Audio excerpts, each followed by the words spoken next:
Tonight, we return to a small village nestled deep in the Javanese jungle, where soft strands of rattan are woven together, not just by hand, but by heart. This art is not practiced by a venerable, old master, but by a simple woman, her hair speckled with silver, her voice as gentle as mountain mist. She lives in a humble, thatched roof home, surrounded on 3 sides by the whispering forest, and on the 4th by a field of lush, green rice paddies. But the most remarkable thing is not the beautiful baskets she creates, but how she uses each weave, each fiber of rattan, to teach the village children about karma, the law of cause and effect, more naturally and tenderly than any book ever could. On some nights, moonlight filters through the canopy, falling softly on the patch of earth before her porch.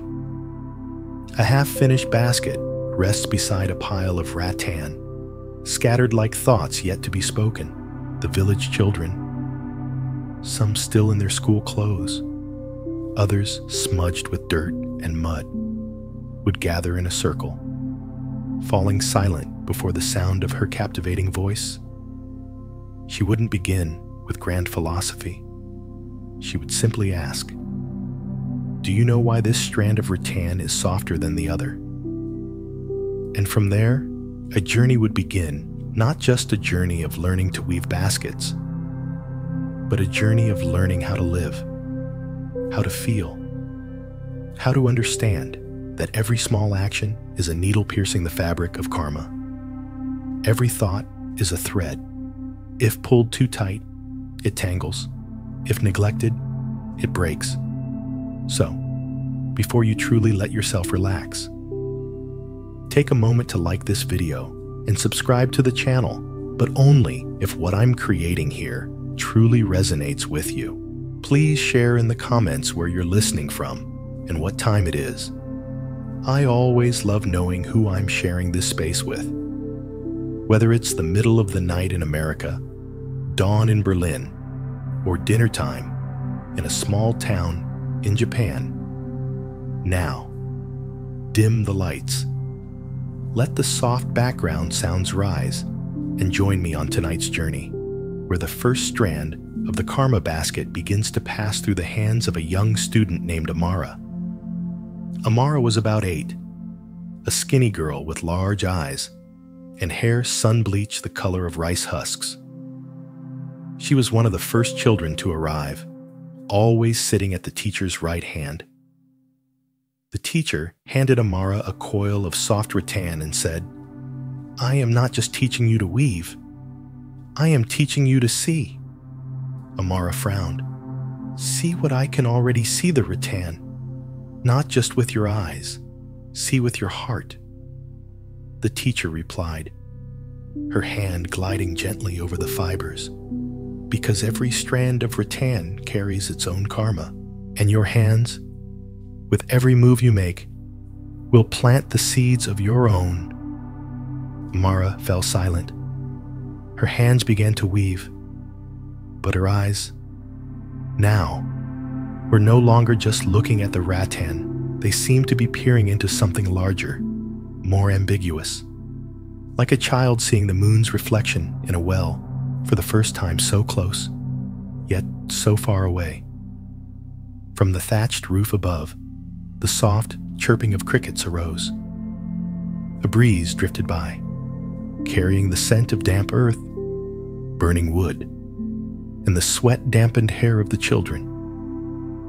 The teacher nodded, as if knowing the first lesson had been sown. The children grew more focused, as if the darkness itself was calming their restless minds, allowing each breath to deepen. The moon climbed higher, casting a soft, silver-blue light on the half-finished rattan circles. The sound of insects blended with the steady rhythm of small hands, learning to make baskets, but truly learning to understand themselves.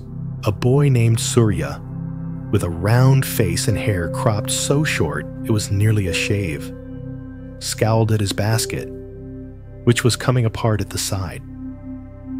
"I did something wrong," he cried out, his voice tinged with frustration. The teacher looked over but didn't rush to correct him. She let the silence spread like a thin strand of rattan waiting to be placed. Then she spoke. "Do you know why your hands made a mistake?" Surya scratched his head. "Because I'm clumsy." "No. Because your hands are trying to move faster than your heart. Let your heart lead, and your hands will follow." The other children giggled, but Surya bowed his head, quietly undoing each strand to start again. The teacher smiled. "You know, Surya, there is a story of a weaver who once made a basket as a gift for the village chief. But because he wanted to finish quickly to earn praise, he wove one section incorrectly. The handle broke after only a short time.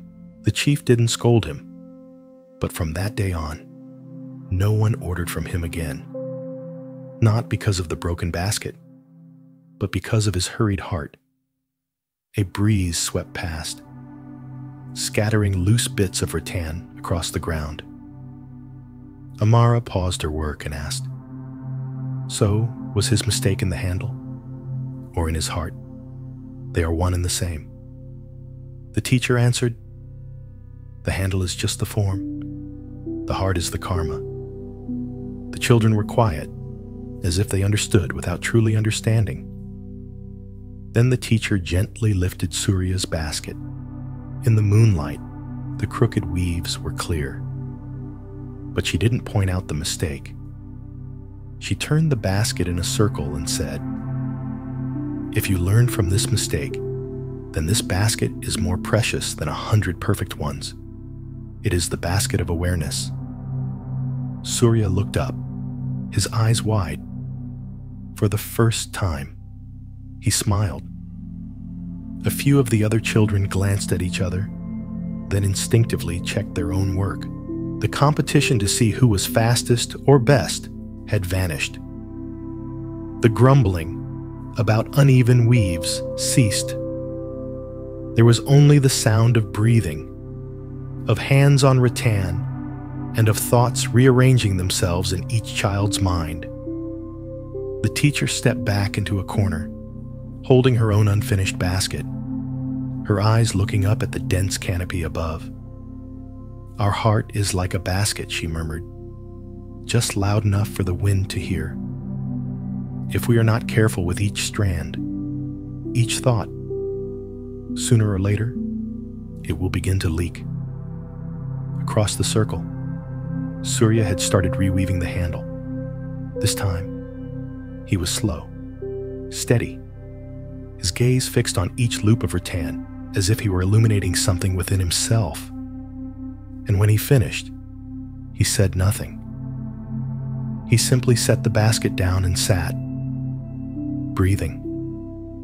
Perhaps that was the first moment he felt it, that karma isn't something that happens at the end. It is every present moment, every action, every small attitude. A basket with a sturdy handle, like a heart that does not rush, is its own reward. Before the sun had peeked over the eastern tree line, the teacher was awake, walking barefoot across the path covered in decaying leaves. In her hands was an old, frayed basket containing a few small knives, a coil of rope, and the red silk scarf she always used to cover her hair when she entered the forest. Amara followed behind her, her steps silent, but her eyes filled with excitement. Today, the students would not be sitting on the porch. They were going into the forest to the place where the rattan strands still grew, stretching toward the sunlight, where the law of karma could be felt in the damp earth, the sharp thorns against bare feet, and the sound of falling leaves. The children followed in a single file line. Surya carried an empty sack, wanting to gather as much rattan as possible to repay the broken handle. As he joked, but in his heart, He knew he was beginning to see these vines as more than just materials. They were something that was listening. The teacher stopped beside a large fern. She stooped, brushing aside a layer of dead leaves to reveal thin rattan vines, winding like veins beneath the forest's skin. She motioned for the children to sit in a circle. "Do you see?" she said, pointing to a vine growing close to the roots of a tree. "If we pull it too hard, the tree will be in pain. If we chop it in the middle, the rattan will dry out and die before it reaches our hands. But if we cut it in the right place, at the right time, both will continue to live. That is karma." Surya frowned. "Do trees feel pain? Do you feel pain?" she asked. "Yes, then so does the tree. But the difference is, the tree does not fight back. It simply continues to grow.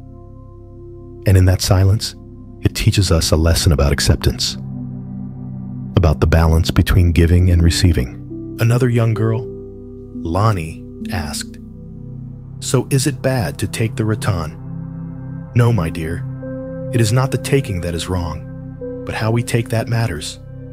Just as in life, not everyone who loves is good, and not everyone who is angry is evil. The question is, in that love, is there attachment? In that anger, is there understanding?" The children sat quietly, their hands touching the soft moss beneath them.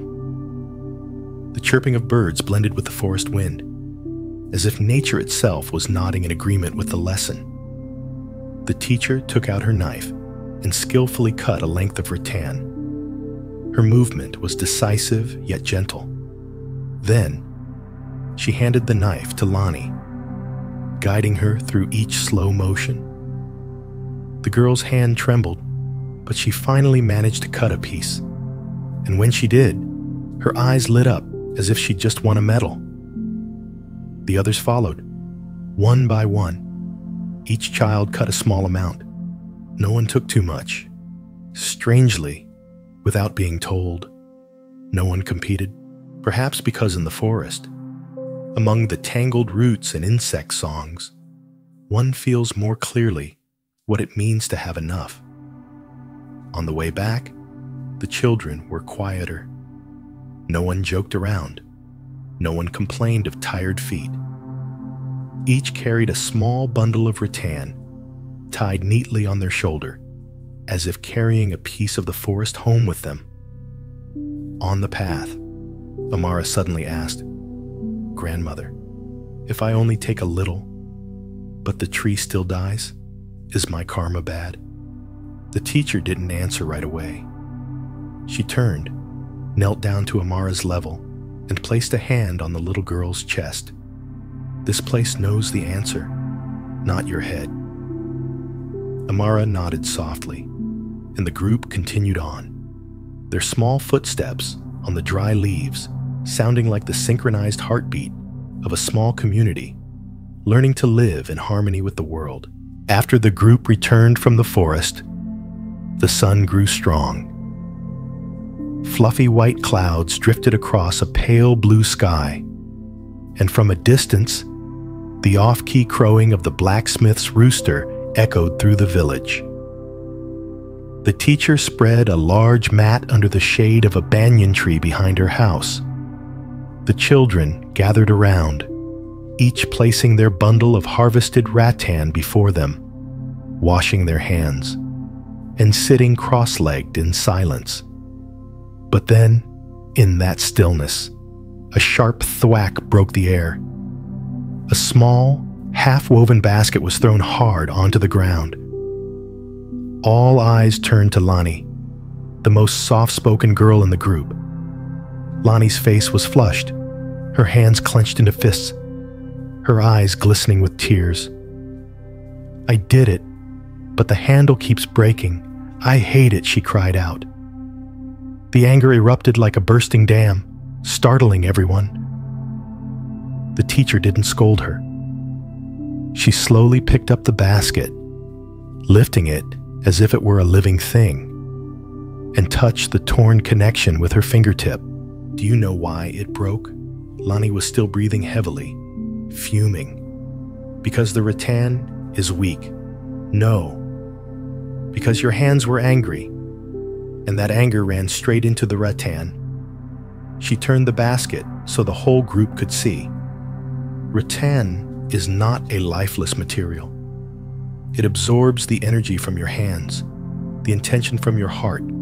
If your heart is hot, the rattan will shrink. If you are hasty, it will tangle. If you hate it, it will resist. Lonnie blinked. A single tear rolled silently down her cheek. The teacher reached out and gently touched the girl's shoulder. Do you see what you are learning from this basket? The girl nodded, as if she had just understood that the basket wasn't something to be held, but something to look into, to see herself. The teacher continued. When I was young, I also broke the handles of my baskets, not just once, but many times. But then I realized the handle broke to show me that I was holding on too tightly to something unnecessary, an expectation, a demand for perfection, a sense of force. She placed the basket in Lonnie's lap. Try again, but this time, breathe out before each weave and whisper something kind to yourself. Lonnie bit her lip, then nodded. She began to weave again. Each time a strand of rattan slipped through a loop, she whispered, I am patient. I am gentle. I don't need to be perfect. The children around her watched, but no one laughed. The air was as still as morning water. As they all learned something deeper than technique, they were learning how to transform emotion into compassion with their very own hands. A little while later, the new handle was finished. It didn't break. Lonnie set the basket down and bowed her head deeply to her teacher. I understand now. It wasn't the basket's fault. It was because I didn't know how to listen to it. The teacher only smiled, but her eyes sparkled in the cool shade of the tree. She said nothing more, only looked up at the blue sky and whispered, another lesson has found its home. At that moment, from a distance, the sound of a small temple bell on the hill drifted down, ringing like the world's quiet agreement. As if the entire sky was nodding at that fragile handle because it was the handle of awareness, the sky took on a different kind of gloom. There was no brilliant sun shining through the leaves as usual. Instead, a cool, soft grayness covered the village like a well-shaken silk cloth. The wind from the forest blew with a chill. The children still gathered on the porch, one by one, showing their baskets to the teacher, all eager to learn something new. I will take you a little farther today, she said, her eyes looking toward the deep forest. I have a secret place I want to show you.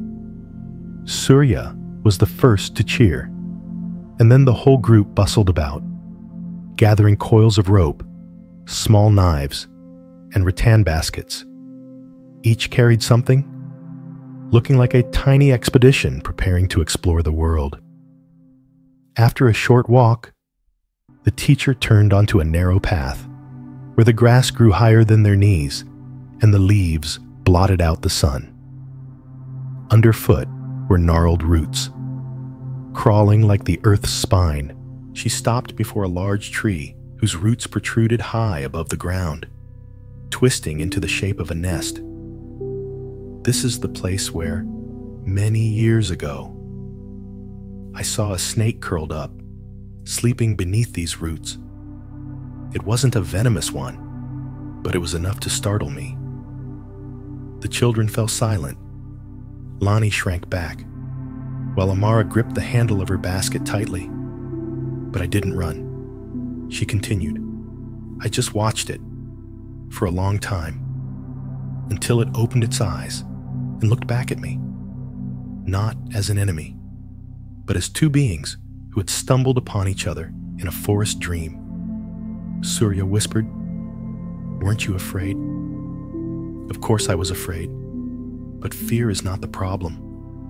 The problem is whether you know you are afraid. She bent down, touching the spot where the snake had once lain. Fear is an emotion. It comes and goes, like a passing cloud. But if we attach it to an image like this snake and call it a threat, then we have just created a new piece of karma. Amara asked, "So what should we do when we're afraid?"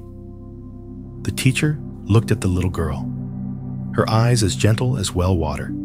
Breathe and ask, "Where is this feeling coming from?"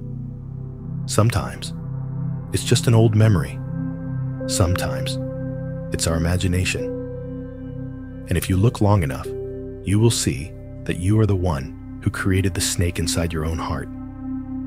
She took a piece of rope and handed it to Surya. Now, try to weave one loop of a basket right here in this spot. While your heart is still somewhere between fear and fearlessness, Surya slowly sat down. His hands were trembling, but he still began to thread the rattan. Each time his hand touched the ground, his eyes would sneak a glance at the tree roots where the snake had been. But as the minutes passed, his hands grew steadier. The teacher turned to the other children. "You too, weave, and as you do, think of what you fear most.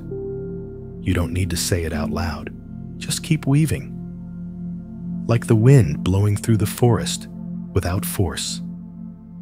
For a long while, there was only the soft clicking of rattan, the sound of wind rustling the treetops, and the quiet thump of hearts learning to beat steadily.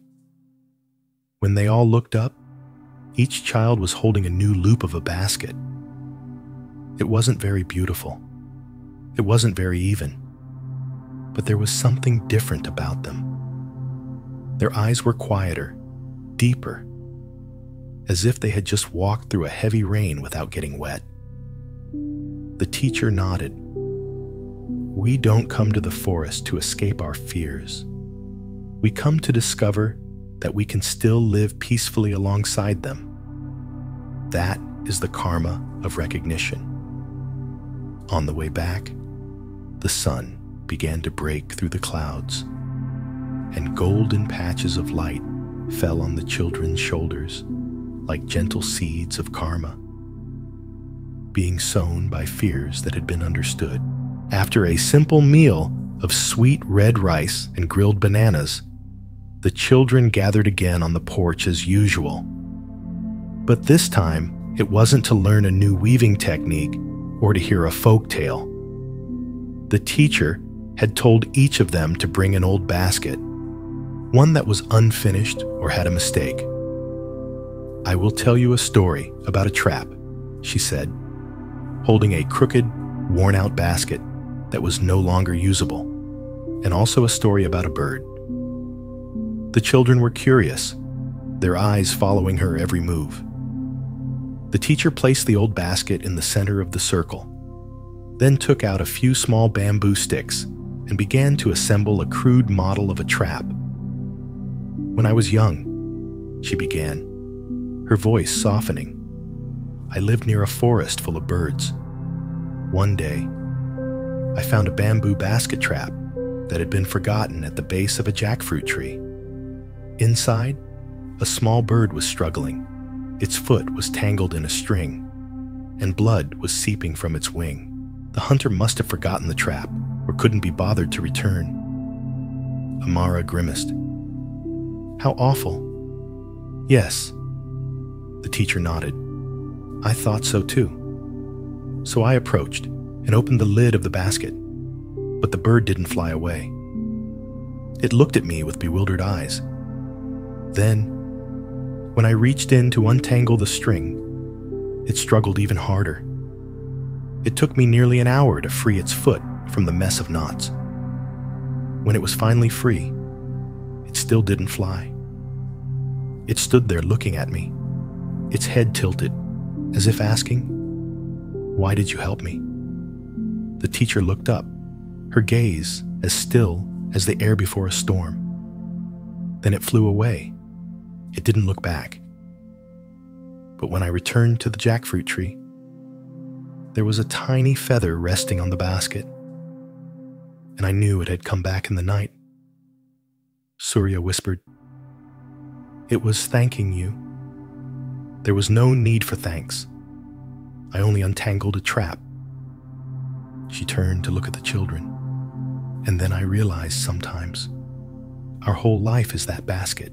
We are caught in knots of our own, making fear, jealousy, anger, and we, too, need someone or some moment to help set us free. She bent down, picked up the old basket, and held it in her hands. This basket was once made incorrectly, but I kept it. Because every time I look at it, I remember sometimes our mistakes are our greatest opportunities for liberation. Lonnie shyly held out her own crooked basket, her hand trembling slightly. I made this one wrong. I was going to throw it away. The teacher took it, turned it over in her hands, and said softly, "Nothing is ever thrown away, because karma is never lost. It only changes form. And this," she said, "could become a basket for flowers at the upcoming Buddha festival." The girl's eyes widened. "Really? Yes. Every mistake, if used in the right way, can become an offering." The group seemed to have heard something that was both strange and profoundly true. A sense of relief spread through the air. No one hid their flawed baskets anymore. One by one, they brought them out, examining them, and then asking how to fix them. The teacher didn't fix them herself. She only pointed, then let them figure it out. And in that process, their gazes softened, their breathing slowed, and their sighs of frustration transformed into smiles. The afternoon light began to fade. The sun, a fiery red, sank behind the bamboo grove like an egg yolk breaking into the bowl of the sky. And in that twilight, a flawed basket was becoming a flower basket. A mistake was becoming an offering. The teacher looked off into the distance. In life, there are invisible traps. But if we know how to stop, look closely, and untangle one string at a time, it is from there that we learn how to fly. The first rains of the season began to fall. The rain in this village wasn't a downpour like in the city, but a gentle arrival, like a soft sigh from the earth. On the thatched roof, the drops pattered like a temple mallet striking the heart of a meditating monk. As the raindrops fell, drawing connecting circles on the brick courtyard, the teacher called the children to her. But this time, there were no baskets, no strands of rattan in their hands. "We have a guest," she said, gesturing toward a figure emerging from the dirt path in the distance.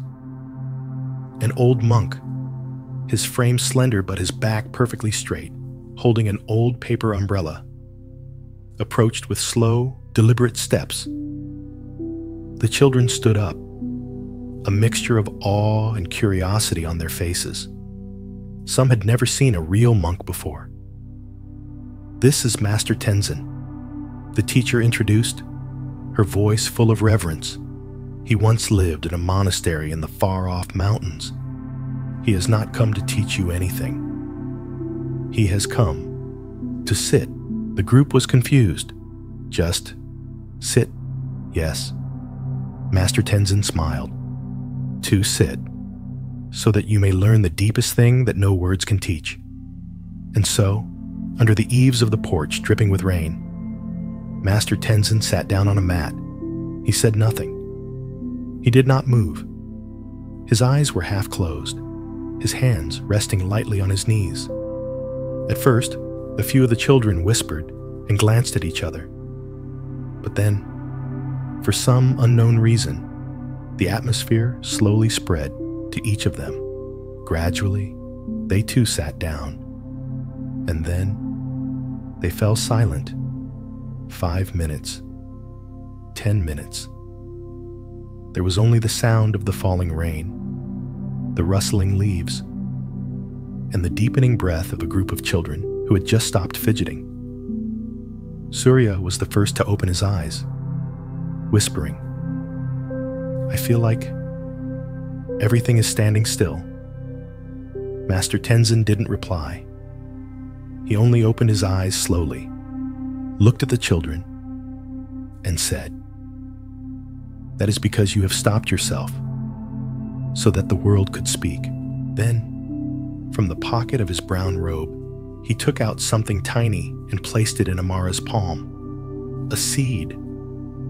It was so small, she had to squint to see it clearly.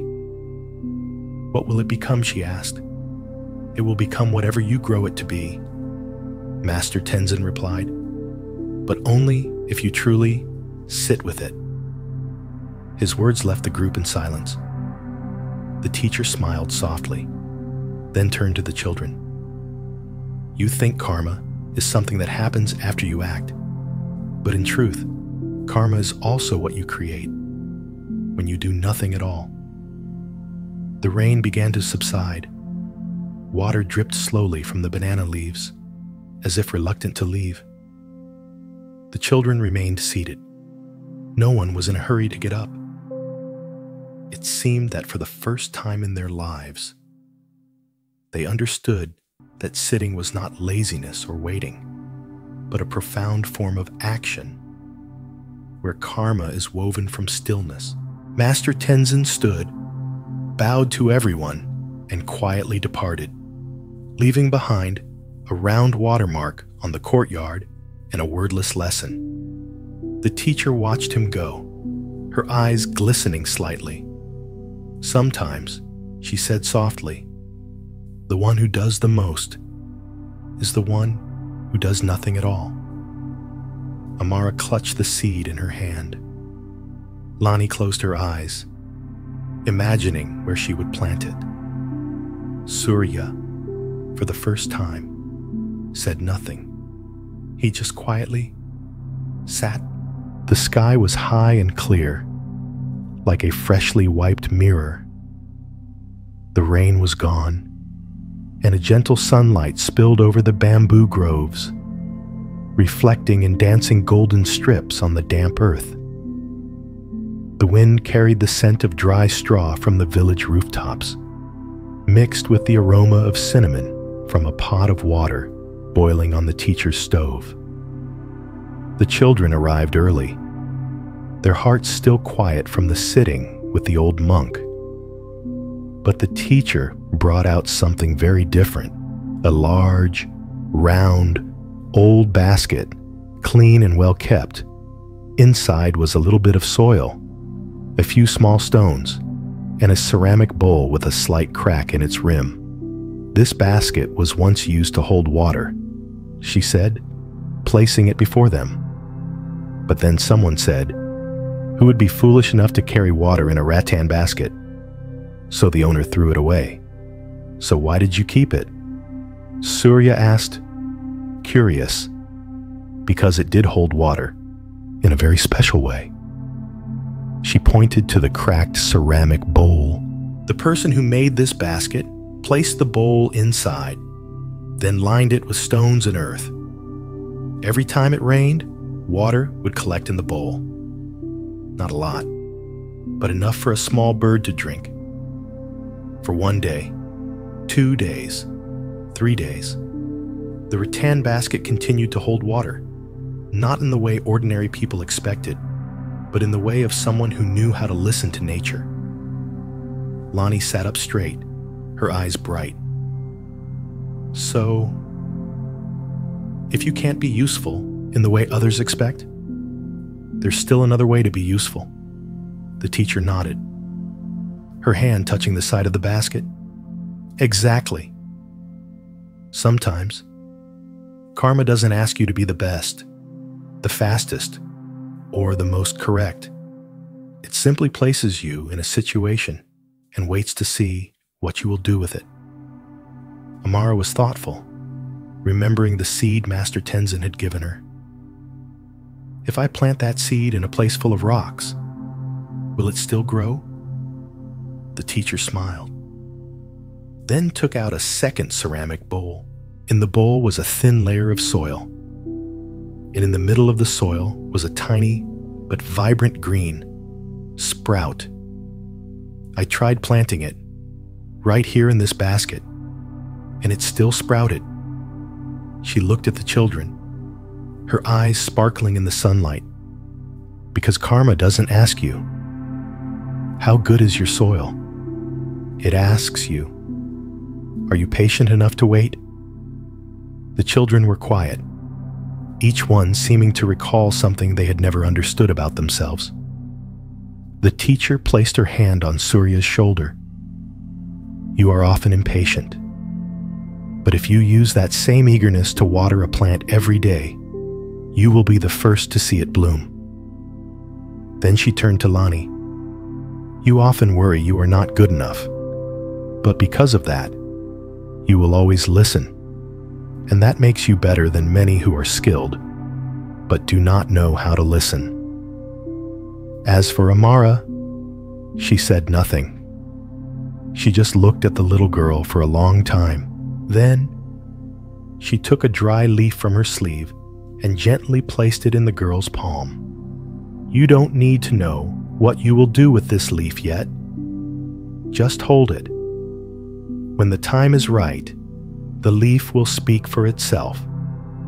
As evening fell, the last rays of sunlight lingered on the porch.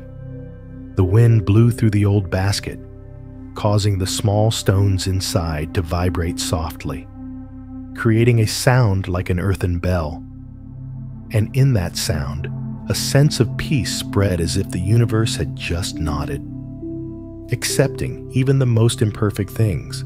Before the sun could pierce the thin mist still lingering around the thatched roofs, the teacher was already sitting on her porch. In her lap was a small, newly finished basket, light brown and smelling faintly of damp rattan. The children arrived one by one, their feet still muddy, their hair still touched with dew, but their eyes held a quiet anticipation. This was a special day, not because of any festival, but because of a story she had never told her own story. Long ago, she began, her hand gently stroking the basket's rim.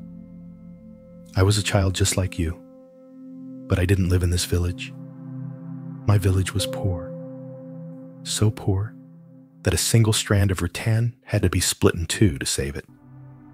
But strangely, everyone still smiled. When I was young, I was a good weaver, very good, but I was not good at giving. The most beautiful baskets I kept for myself. The softest rattan I hid. If anyone asked to borrow my tools, I refused, because I thought, if I share, I will lose. Surya frowned. But you share with us all the time. It's different now. She smiled. But back then, I lived that way for a very long time. Until... She paused. Her hand tightened slightly on the basket, as if holding back an old memory that had just drifted back. Until a man came to our village, a blind man. The children tilted their heads. His name was Pak Ranu. He traveled everywhere, trading his songs for food. But his eyes were blind, so he never knew if people gave him the right thing. Some days, they gave him kitchen ash instead of rice. Other days, they gave him rotten banana peels instead of a meal. Lani blurted out, "How cruel."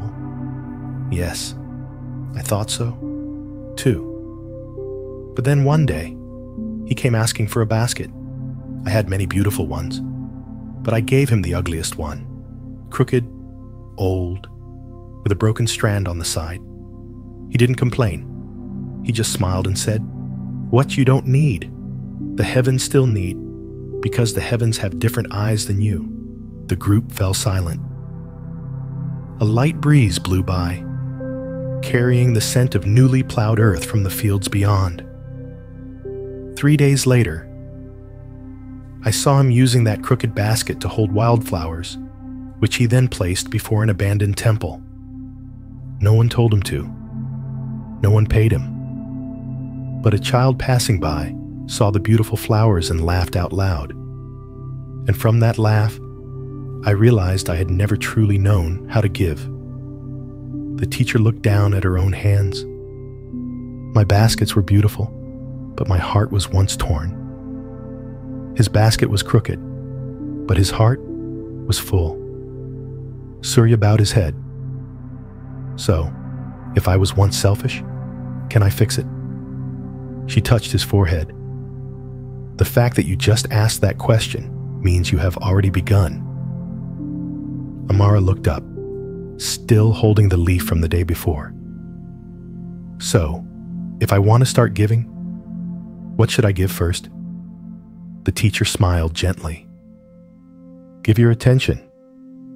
Listen to someone you usually ignore. That is more precious than any basket." The group just sat, each with an old basket before them, as silent as bamboo stalks waiting for the wind.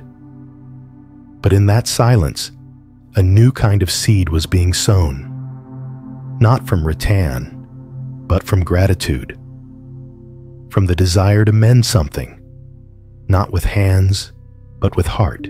Every dirt path was swept clean. Coconut leaves were braided into flags hung on posts, and every roof was freshly coated with white ash. The rice fields were harvested, and the smell of dry straw mingled in the wind with the laughter of mothers preparing sticky rice cakes and grilled bananas. For the children, this was a chance to give what they had learned. The teacher said nothing. She only observed. She quietly watched as each child sat adjusting old baskets, dividing rattan evenly among themselves, and helping each other fix loose weaves. No one was comparing whose basket was more beautiful. There were no more sharp words when a strand got tangled. No one wanted to hide the softest rattan for themselves. "Do you know there will be a charity stall?" she asked, as the group rested under the shade of a plum tree in the backyard. Surya nodded. "We're going to sell our baskets." "No." The teacher smiled. "We are going to bring our baskets to give to anyone who needs one. No price, no demands, no suggestions." Lonnie's eyes widened. "Give them all away." "Yes. And then you will see there are some things that only when you give them away do you truly possess them." Amara looked down at her basket, a small one, not perfectly even, but woven through long afternoons of patience and sighs. She touched the handle lightly, as if saying goodbye to something familiar. At the village festival, the pale sun illuminated the wispy hair of the villagers. Children ran along the road, holding coconut leaf flags, chewing on dry cakes, their eyes bright. But the most striking sight was a small wooden table in the middle of the village square, where lovely baskets were placed with a handwritten sign. "If you need one, please take one." An old man stopped by, choosing a small basket to hold his betel nuts. A young woman paused, admiring the craftsmanship. An elderly woman with failing eyesight rummaged for a long time, then emotionally clutched the most crooked basket of all, the very one Lonnie had once wanted to throw away. "This one looks like my mother's old basket," the woman said, her voice trembling. Lanny stood behind the table, her hands clenched in the hem of her shirt, speechless. Surya gave a basket to a small child from a neighboring village, whose shirt was torn and whose feet were bare. He didn't say a word. He just placed the basket in the child's hands and bowed deeply. "Thank you, sir," the little boy stammered. Surya just smiled. "It's nothing. That basket was once woven from a mistake, but now it's yours." The teacher stood in the background, not interfering. She just watched. Each basket left the table, but her heart felt as if it were receiving a miracle in return. Not something material, but something from the gentle glances, the knowing silence, and the cycles of karma that were both closing and opening. At the end of the day, only one tiny basket remained on the table. It was the first one Amara had ever woven. The handle was lopsided, the bottom slightly tilted, but she didn't take it back. "Leave it here," she whispered. "Maybe someone else needs to begin, just like I did." The teacher smiled and stroked Amara's hair. "That's right. Every basket is a story, and every story can be a lesson if the one holding it knows how to listen." Night fell. Lanterns began to be lit throughout the village. In the soft, pinkish light, something pure and sacred wove through the small footsteps. It felt as if that night wasn't just a festival. It was a ceremony. A ceremony where the baskets and the young hearts had been rewoven into the world with the rattan of compassion, patience, and understanding. After the festival, the village slowly returned to its quiet rhythm. The children no longer gathered every afternoon as they used to. Some went with their fathers to the fields. Some helped their mothers cook. Others were absorbed in games of marbles or climbing tamarind trees. But for the teacher, this wasn't a loss. It was a transformation. She knew the seeds had been sown. And now, all they needed was sunlight, rain, and time. One morning, as she was sorting through dried rattan, Amara returned. In her hands was a small basket, new, neat, and flawless. "I wove this for you," Amara said softly, placing the basket before her. "Not to be used, but to remember." The teacher looked at the basket in silence for a long time. She didn't praise it. She didn't hug Amara. She didn't shed a tear. She simply turned the basket upside down, tapped the bottom lightly, and listened to the echo from within. Just empty enough. She nodded. Enough to hold things, but not so full that it loses its freedom. Amara smiled. "I think a basket is like a heart." That's right. A heart that is too full has no room for anything new, but one that is too empty cannot hold anything profound. We must learn to keep the right amount of space. The girl sat down beside her. The two said nothing more. The wind drifted by, rustling the dry rattan like the sound of a small stream. A bird sang somewhere in the high canopy. Everything was as peaceful as a painting made of sound. A little while later, Surya arrived. Lonnie followed, holding a small notebook. "I want to write down the lessons I've learned," Lonnie said, opening the first page, "but I don't know where to start." The teacher closed her eyes, breathing in the scent of freshly cut grass. "Start where you felt the most pain, because that is where the deepest lessons are often waiting." Lonnie was quiet, then wrote, "I used to be afraid I wasn't good enough, but then I realized being good enough doesn't matter as much as whether you get back up each time you fall." The teacher nodded. "A good basket isn't one that never tears, but one that after tearing, is mended with understanding. Surya suddenly asked, "Do you ever think, what if you stopped weaving baskets?" The teacher looked into the distance, where the bamboo grove swayed by the edge of the rice paddies. Of course. And then I understood that weaving baskets is just a form. In reality, every day I'm weaving something more invisible, like love, patience, or children like you. The three children were silent. A gentle silence, like when one hears a temple bell without needing to understand the sutras. She led the group up a small hill to the largest banyan tree in the village. Its base had been a gathering place for their ancestors, where villagers brought offerings on the full moon of each month. They didn't bring offerings. They brought only a single long strand of rattan. "This path up the hill has many trails," she said. "Each person can choose their own way. But in the end, they all meet under this banyan tree, just like life.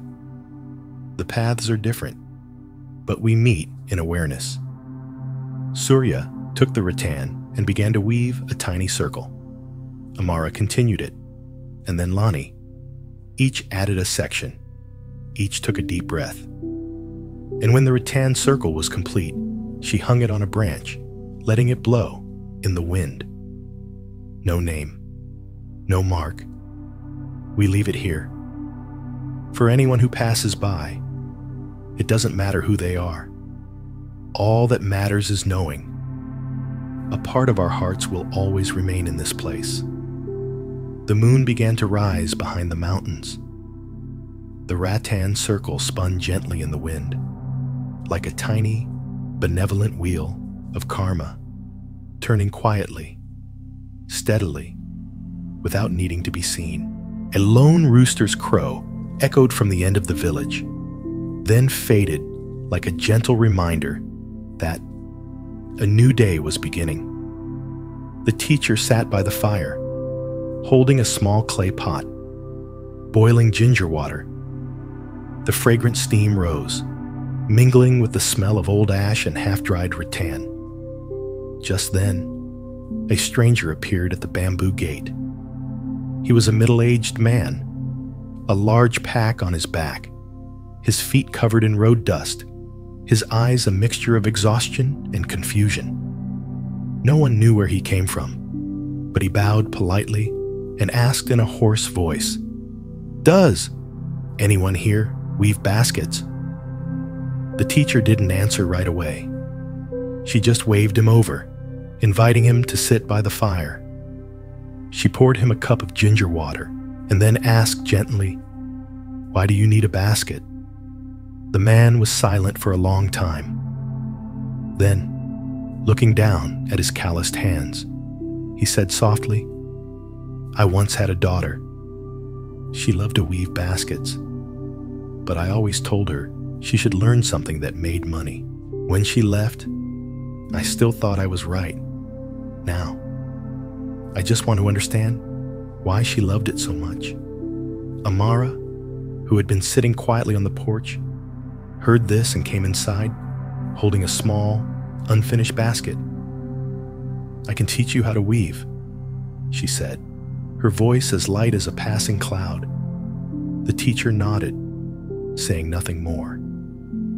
She knew another kind of karma was awakening, the karma of atonement, of understanding, and of letting go. The man learned how to strip the rattan, soften the fibers, and loop each strand. His hands were clumsy and stiff, but his eyes were quiet, and slowly, they began to brighten. Lani came and gave him an old basket.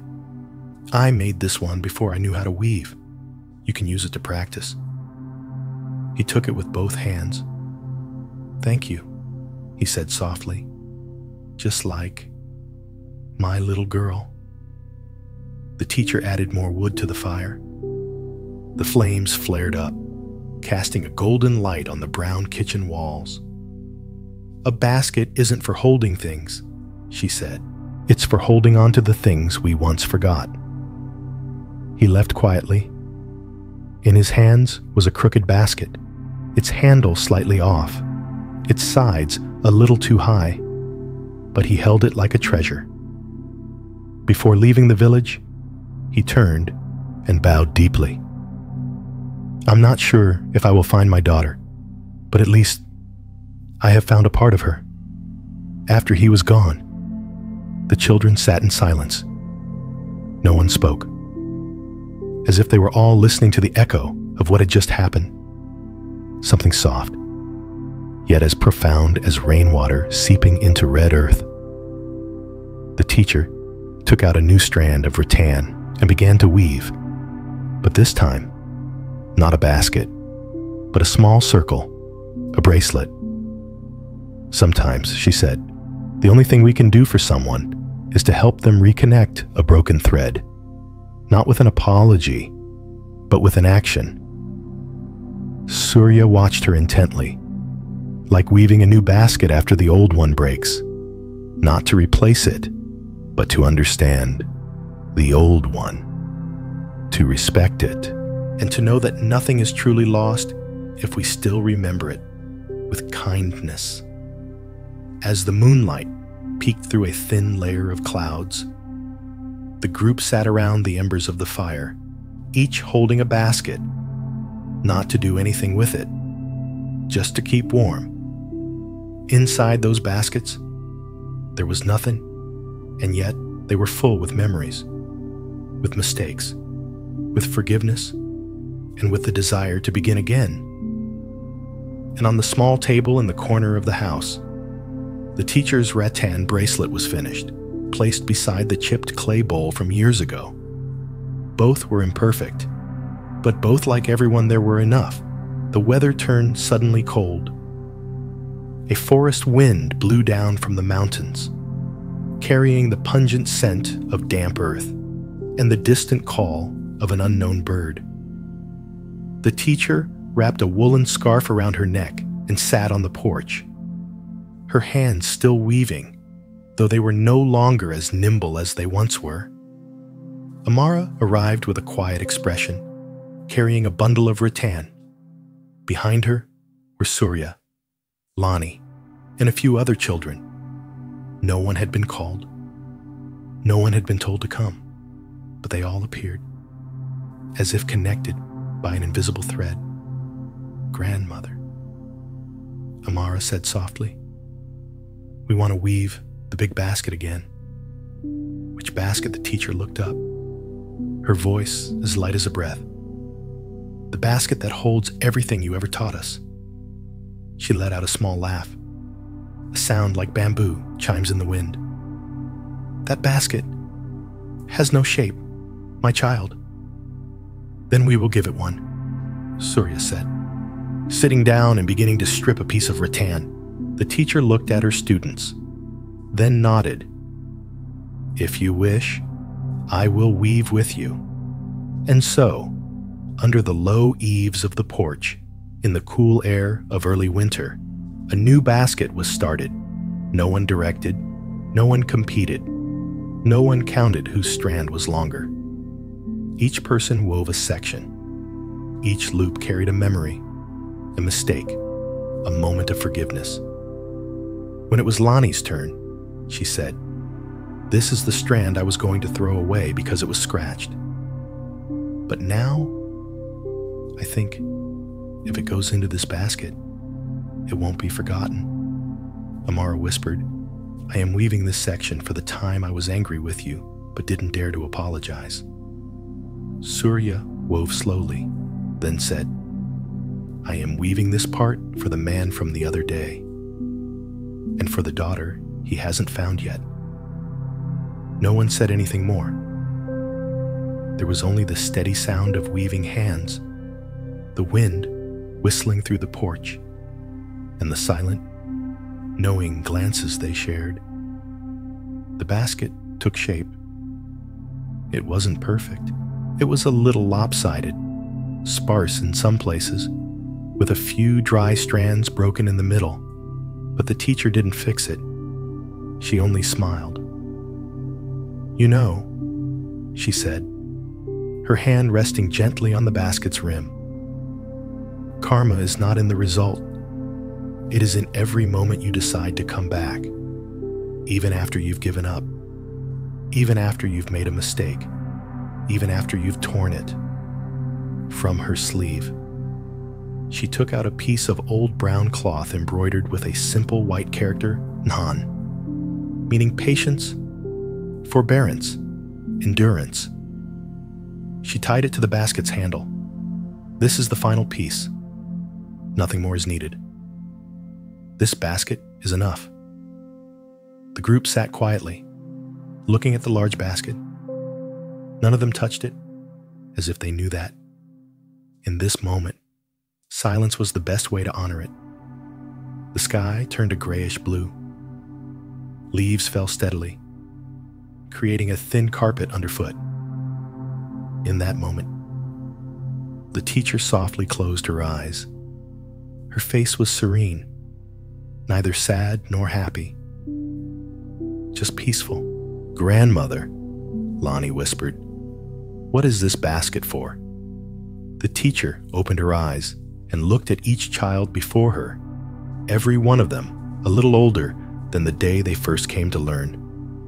"It is for holding the things no one sees, but everyone needs," she replied. Listening, honesty, the will to start over, and a little bit of love, enough to lift even the heaviest things. Amara gently stroked the handle, where the cloth embroidered with Nan was tied. She said nothing, but in her heart, a thought rang as clear as a bell. We don't weave baskets to hold things. We weave them to hold the heart. That evening, the basket was placed in the middle of the porch. No one took it. No one held it. It sat there, still, like an oil lamp that needs no light. Its mere presence was enough for the hearts that were growing day by day. As the rooster's crow still echoed alone in the misty valley, without a single word of arrangement, the group gathered again on the teacher's porch. Lonnie brought a branch of wildflowers still wet with dew. Surya wore a small rattan bracelet around his neck, clearly one he had woven himself. Amara held the Nahan basket as if it were an inseparable part of her memory. The teacher was starting a fire. As the flames caught, smoke curled up like a gray silk ribbon, drifting lazily among the bamboo branches. She looked at the children and gave a slight nod, as if she had known all along they would return. "I will tell you about the bottomless basket," she said. Surya frowned. "How can you use a bottomless basket? That's why people called it useless," she replied, blowing on the fire as she poured water into a kettle. Then she began her story, long ago, in a village farther away than that mountain. There was an old man famous for his basket weaving. Everyone praised his skill. His baskets could hold rice without a single grain falling out, and water without a single drop leaking. But one day, after living alone for many years, he made a basket with no bottom. The whole village laughed. Some said he had grown senile. Others said his sadness had driven him mad. But he didn't answer. He just sat by the river and quietly placed the basket in the water. It didn't sink. It didn't float. It just drifted. One day, a little girl passing by saw the basket, fished it out, and held it in her arms. She didn't know it was bottomless. She only thought it was beautiful. And strangely, from the day she had that basket, she no longer got angry at her mother when she was scolded, and no longer cried when her friends teased her. She would just quietly hold the basket every night and feel her heart grow lighter. People asked her, "A bottomless basket?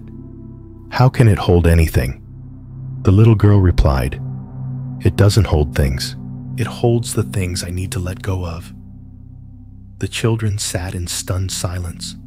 Amara whispered, "So, that basket is like a forgiving heart."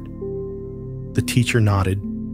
"Yes, everyone needs a basket like that, not to keep things, but to let go of the things that should have left us long ago." Lonnie took a small, folded piece of paper from her pocket. "I wrote down what I want to put in that basket," she said, placing the paper inside the non-basket. Surya took a black pebble from his sleeve. "I picked this up the time I was angry at my friend. I don't need it anymore."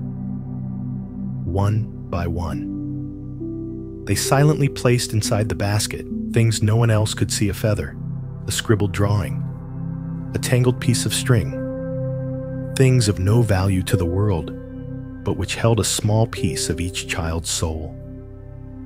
The teacher looked at them as if she were looking at herself from many years ago, once full of nameless burdens, hoping for a chance to set them down without being ridiculed. "Do you feel lighter?" she asked. They all nodded. "That is why I taught you to weave. Not for trade, not for a living, but to learn how to let go gently, and at the right time." The late afternoon sun fell upon the non basket and the tiny objects inside. The wind blew, and Lanny's piece of paper fluttered open, revealing a child's shaky handwriting. "I'm not mad at Papa anymore." Amara saw it and squeezed Lonnie's hand. No one said a word, but in that moment, their hearts were as warm as a basket placed in the right spot, at the right time in the heart of those learning to be human. Slowly and tenderly, the full moon rose early.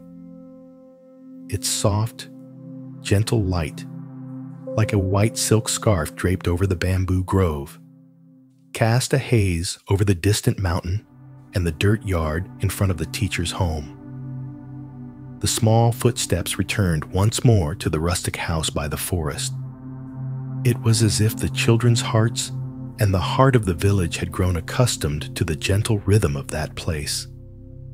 The teacher sat beside an oil lamp. Her hand gently stroked the rim of the non-basket, her eyes seeming to listen to something far beyond words. When Amara arrived, she just nodded. Then came Surya, Lonnie, and the others, one after another, each carrying a basket, their first one, a new one, or a broken one yet to be mended. They were all placed before the teacher, like a quiet offering. No one spoke. There was only the sound of insects, the forest wind, and a life falling as gently as incense ash in the night. The teacher looked at each face. Her eyes were neither sad nor happy, just as deep and still as a lake without ripples. She placed a hand on her heart. "You know," she said softly, "I have lived through many rainy seasons and have woven thousands of baskets. But the deepest thing I have learned is how to sit still when my heart is not still." She paused, then took from the non-basket a dry leaf, the one Amara had received. The leaf was now brittle, but its shape was whole, unbroken. "Amara, you took good care of this leaf." She smiled. "But do you know, the miracle is, it remained intact, not because you kept it safe, but because you learned to hold it with the gentleness in your heart." Amara bowed her head, her voice trembling. "I used to think that holding on to beautiful things was the way to protect them, but now I know you have to let them go to truly understand what they are." The teacher nodded, then looked around at the group, her eyes glowing like a small fire. "We have woven enough. We have woven with rattan, with tears, with mistakes, with our returning. Now is the time to weave nothing at all." Lonnie asked quietly. "Does that mean we stop learning?" "No. The learning continues, but you no longer need a basket to learn, because now You yourselves are the basket. No one answered. But inside each child, something flowed, like a small stream that had just found soft earth. Not tears, not sobs, just a quiet calm in the soul. As if someone had just placed a hand on their shoulder and said, "You are enough." The teacher stood, holding the non-basket, and walked softly to the center of the dirt yard. The moon cast her long shadow like a wisp of a cloud on the sky. She placed the basket in the center of the yard, then sat down beside it. "This will be the place that holds everything," she said. "But no one is to take this basket home, because its home is the place you will always return to in your heart." Amara, Surya, Lani, and all the students sat in a circle around their teacher. No one needed to tell a story. No one needed to ask another question, because every question had already been woven into every strand of rattan over the past months. The moon climbed higher, pouring silver light onto every head of hair, every small ear. A gentle breeze blew, making the non-basket turn slightly.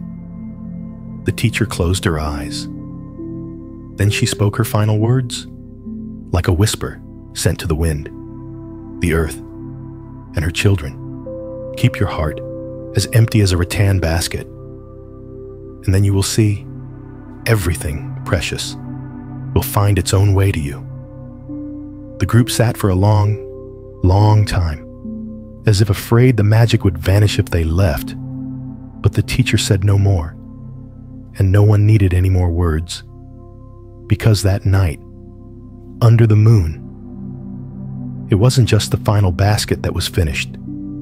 It was a life gentle, profound, and as complete as a circle of karma woven from compassion that was made whole. And now, with all the baskets woven, with every strand of rattan settled into its rightful place, let your own heart slow down. Settle, like the bottomless basket no longer holding anything, yet containing a universe of peace. You may be lying in bed, your eyes half closed, your ears still listening to the final sounds of the night. Perhaps you're still thinking of the teacher on her porch, of Amara with her dry leaf, of Lani and the little piece of paper that read, "I'm not mad at Papa anymore." Let it all slowly fade. Each basket in the story does not remain in that distant Javanese village. It is present within you right now, beneath your gently rising and falling chest, where each breath becomes a delicate weave. Don't try to hold on to the story. Don't force yourself to remember every name. Let it all dissolve like morning mist. And when you wake up tomorrow, you may not remember every detail, but your heart will be softer. Your eyes will see more deeply. And your hands, perhaps, will hold this world with a tenderness you've never known before. Because in the end, Zen is not a philosophy to be memorized. It is the simple presence in every breath you take. Thank you for walking this journey with me. Every weave, every breath, every word was a reminder you do not have to be perfect. You only need to be present and to quietly reweave your life, one small piece at a time, with a kind heart. May you sleep deeply and peacefully. The whole world is still turning, but you don't have to rush to keep up. Everything you need is already in the basket within you.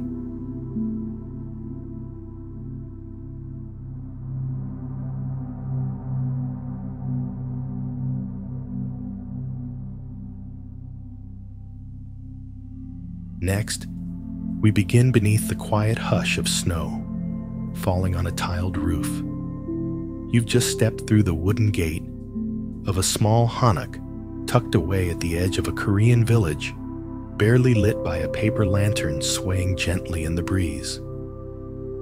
Every sound is softened here the crunch of frost under your feet, the slow creak of a bamboo door. Even your breath seems to disappear into the stillness. There's a scent of pine, of ink, of old books, and something older, still something wordless, like the feeling before a brush touches paper. Inside, the calligrapher is already awake. You can't see him yet, but you hear the rhythmic scrape of stone as he begins to grind ink. This is how he starts every day. No alarms, no to-do lists, just breath, brush, and a basin of black water under the moon. His life is shaped by quiet repetitions. He doesn't chase meaning.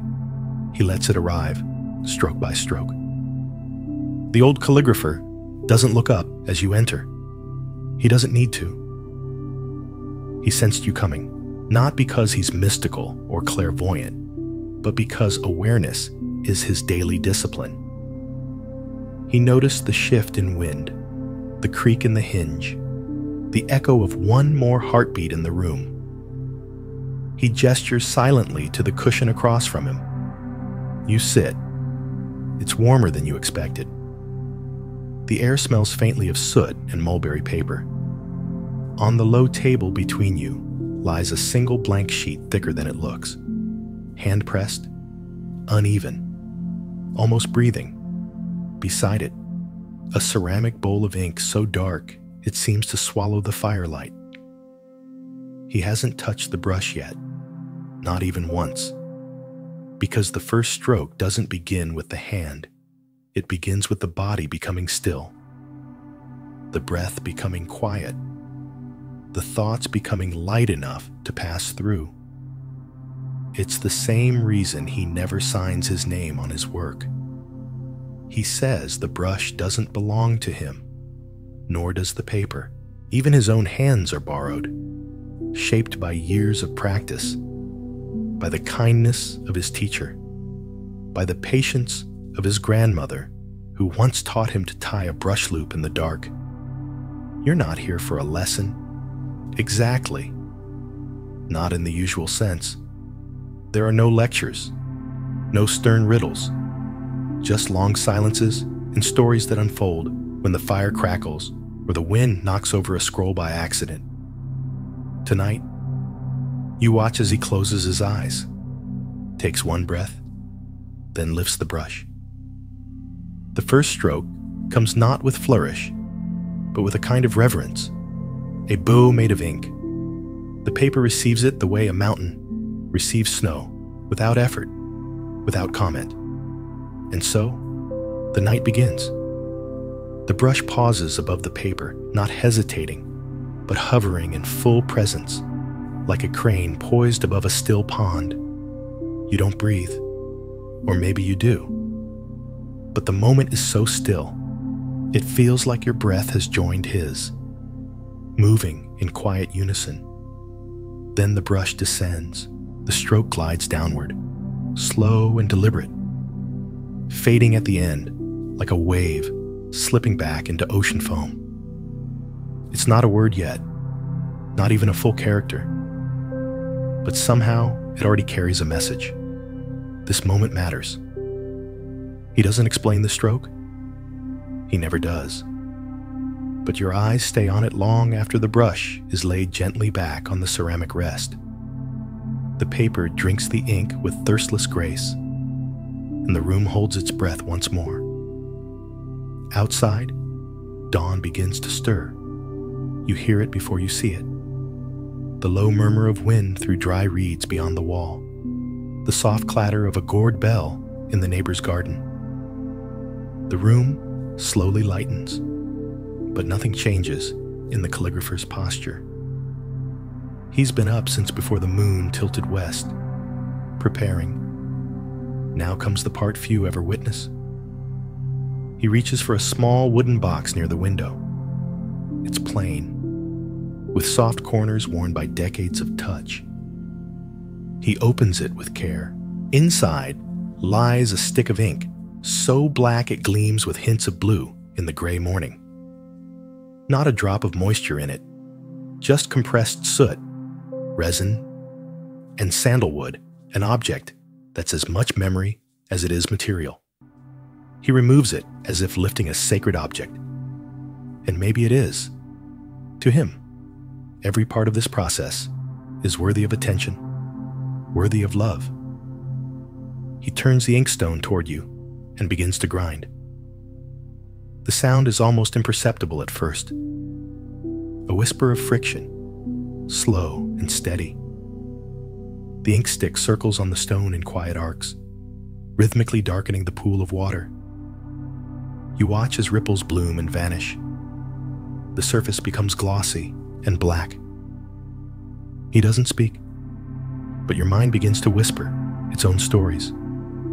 Thoughts of yesterday's worries, tomorrow's errands, the small ache in your shoulders from the way you sat too long last night.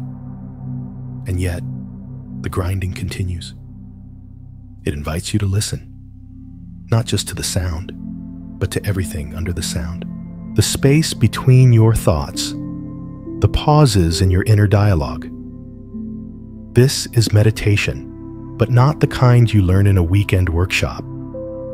This is old, wordless, and real.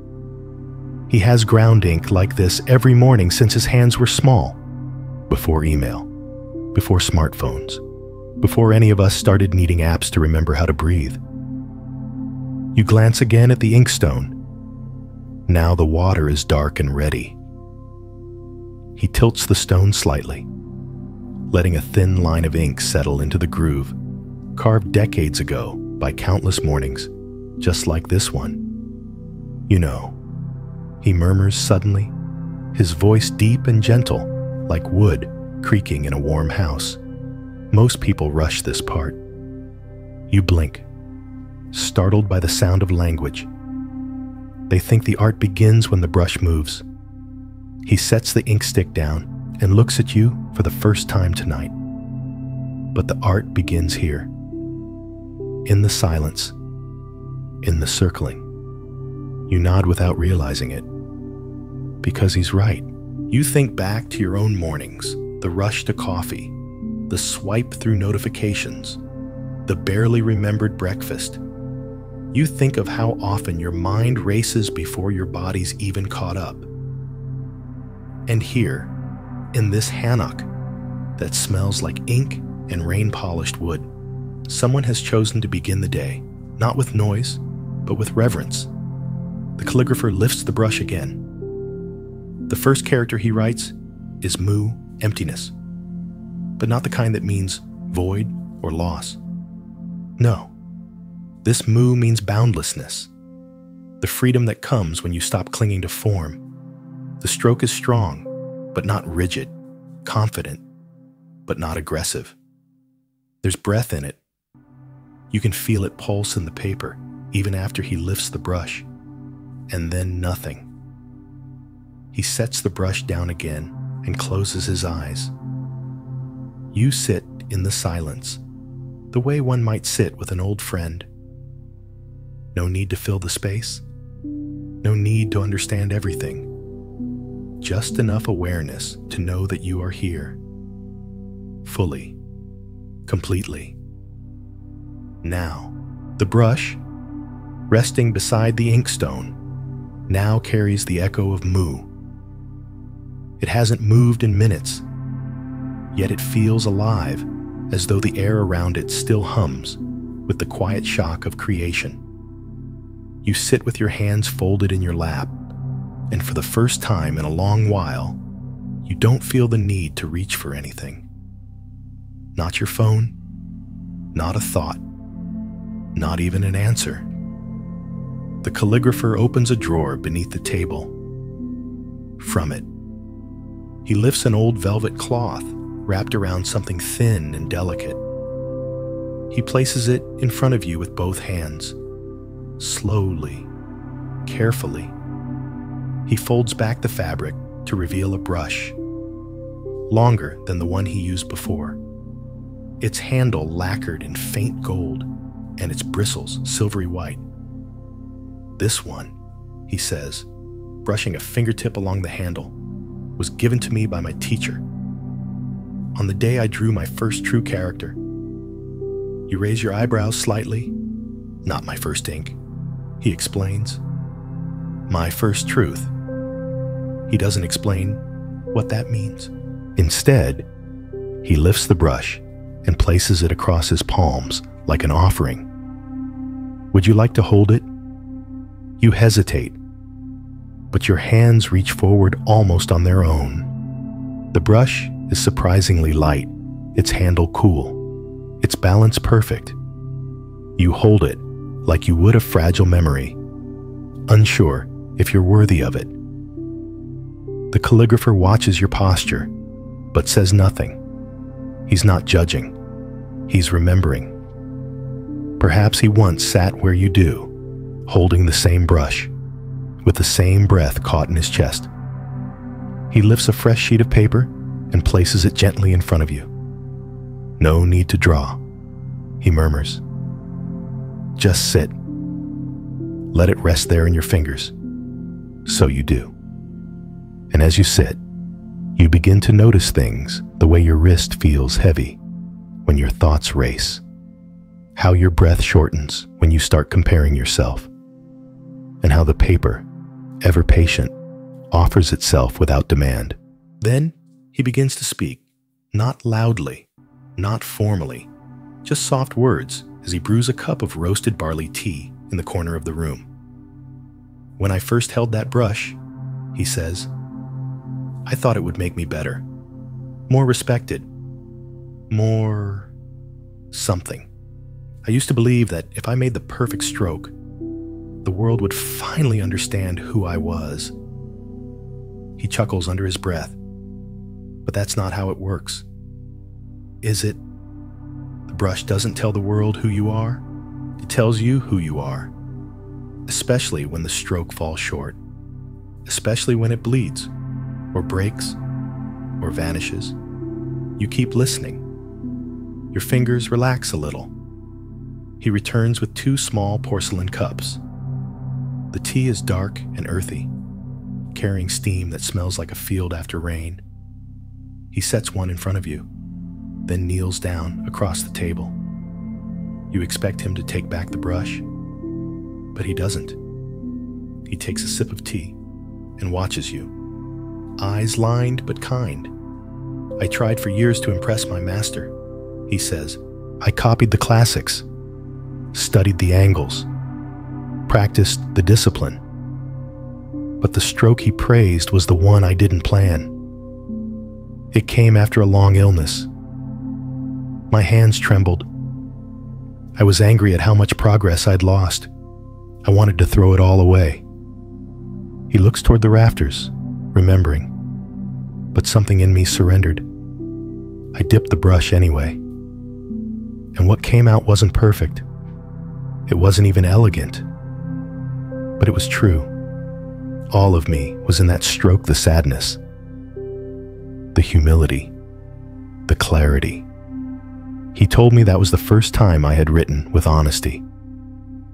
You hold the brush a little differently now. Not tighter, softer. There's something humbling in knowing that beauty doesn't come from control, but from sincerity. The calligrapher finally reaches forward and retrieves the brush from your hands, not as a test, not as a judgment, just as a gesture of rhythm. His fingers close around it like an old friend returning home. He writes one more character on the page, shin, heart, but not just the organ. It's the word for sincerity, for spirit, for the mind that exists before thought. He smiles faintly and sets the brush down. Outside, the sun has fully risen, washing the snow with golden light. Shadows stretch across the floor like long brushstrokes in return. Somewhere in the distance, a sparrow sings. The calligrapher folds the paper in half, then into quarters, then into eighths. He ties it with a thin red thread and hands it to you. Don't open it right away, he says. Let it teach you without showing itself. You nod. You don't need to ask what it says, because you already know. The scroll stays in your lap, like a still heartbeat. Folded, bound, quiet.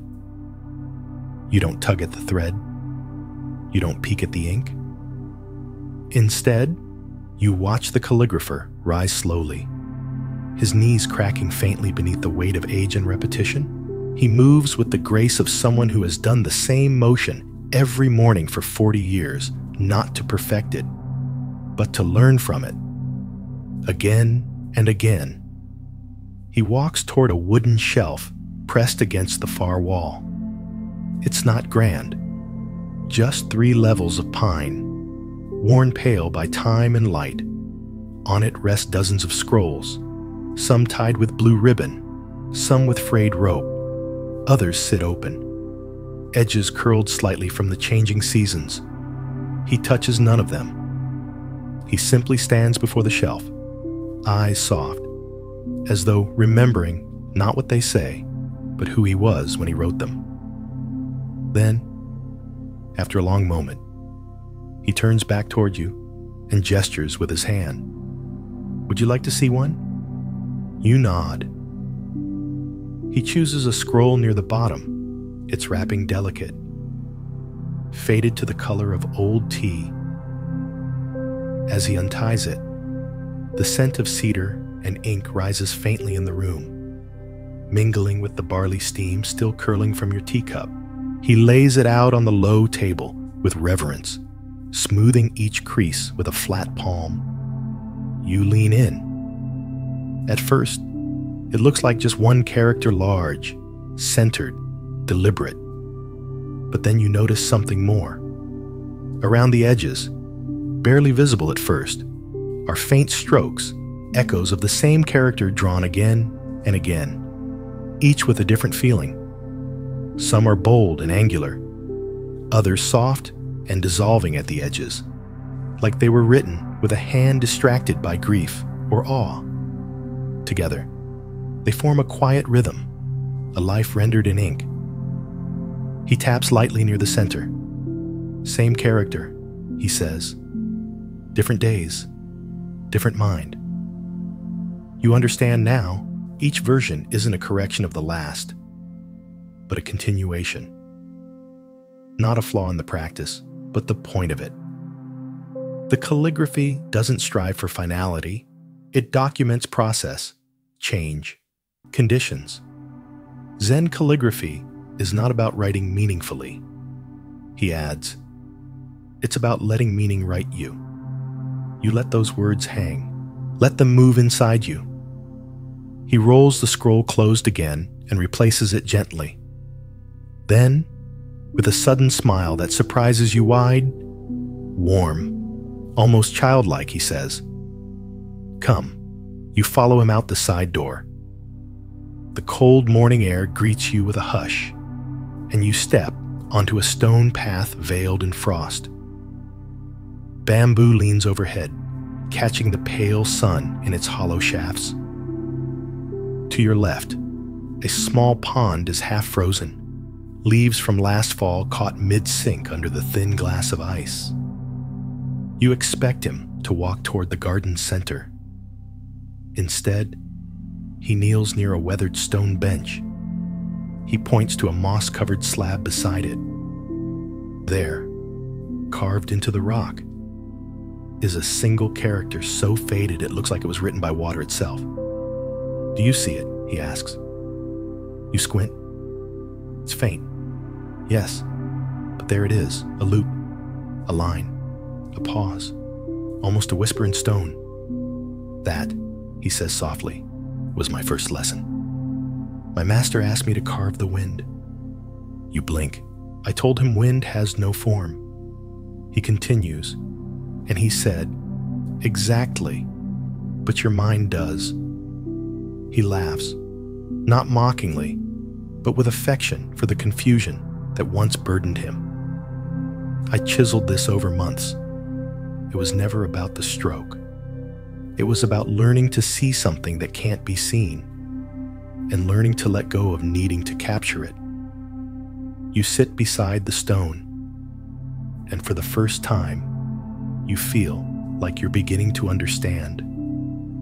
Not in words, but in your breath, in your posture, in the way the wind now moves across your cheeks and seems to brush the very place the calligrapher once carved with trembling hands. He pulls his robe tighter and stands, brushing pine needles from his sleeves. "No more talk," he says, smiling again. "Let's return inside. The ink will cool." And as you follow him back, the sound of his steps, the rustle of his robe, the soft crunch of frost all feel like strokes on a canvas you hadn't noticed until now. Back inside the hanok, the warmth wraps around you like a second robe, smelling faintly of rice straw mats, ash from the morning fire, and the subtle sweetness of dried plum left out in a wooden bowl. The calligrapher's kettle whistles gently, then settles into a soft hiss, like the sigh of someone who has just set down a burden they carried for too long. You return to the cushion, and he joins you without a word. The scroll remains in your lap, still unopened. "You don't need to open it yet," he says again, his voice low and even. "Sometimes the knowing is already in you. Sometimes the meaning comes after the understanding." He reaches for a fresh sheet of paper and sets it before him. Then he picks up his brush, dips it into the now perfectly tempered ink, and holds it aloft with both hands. "Let me show you a stroke that begins, but never ends."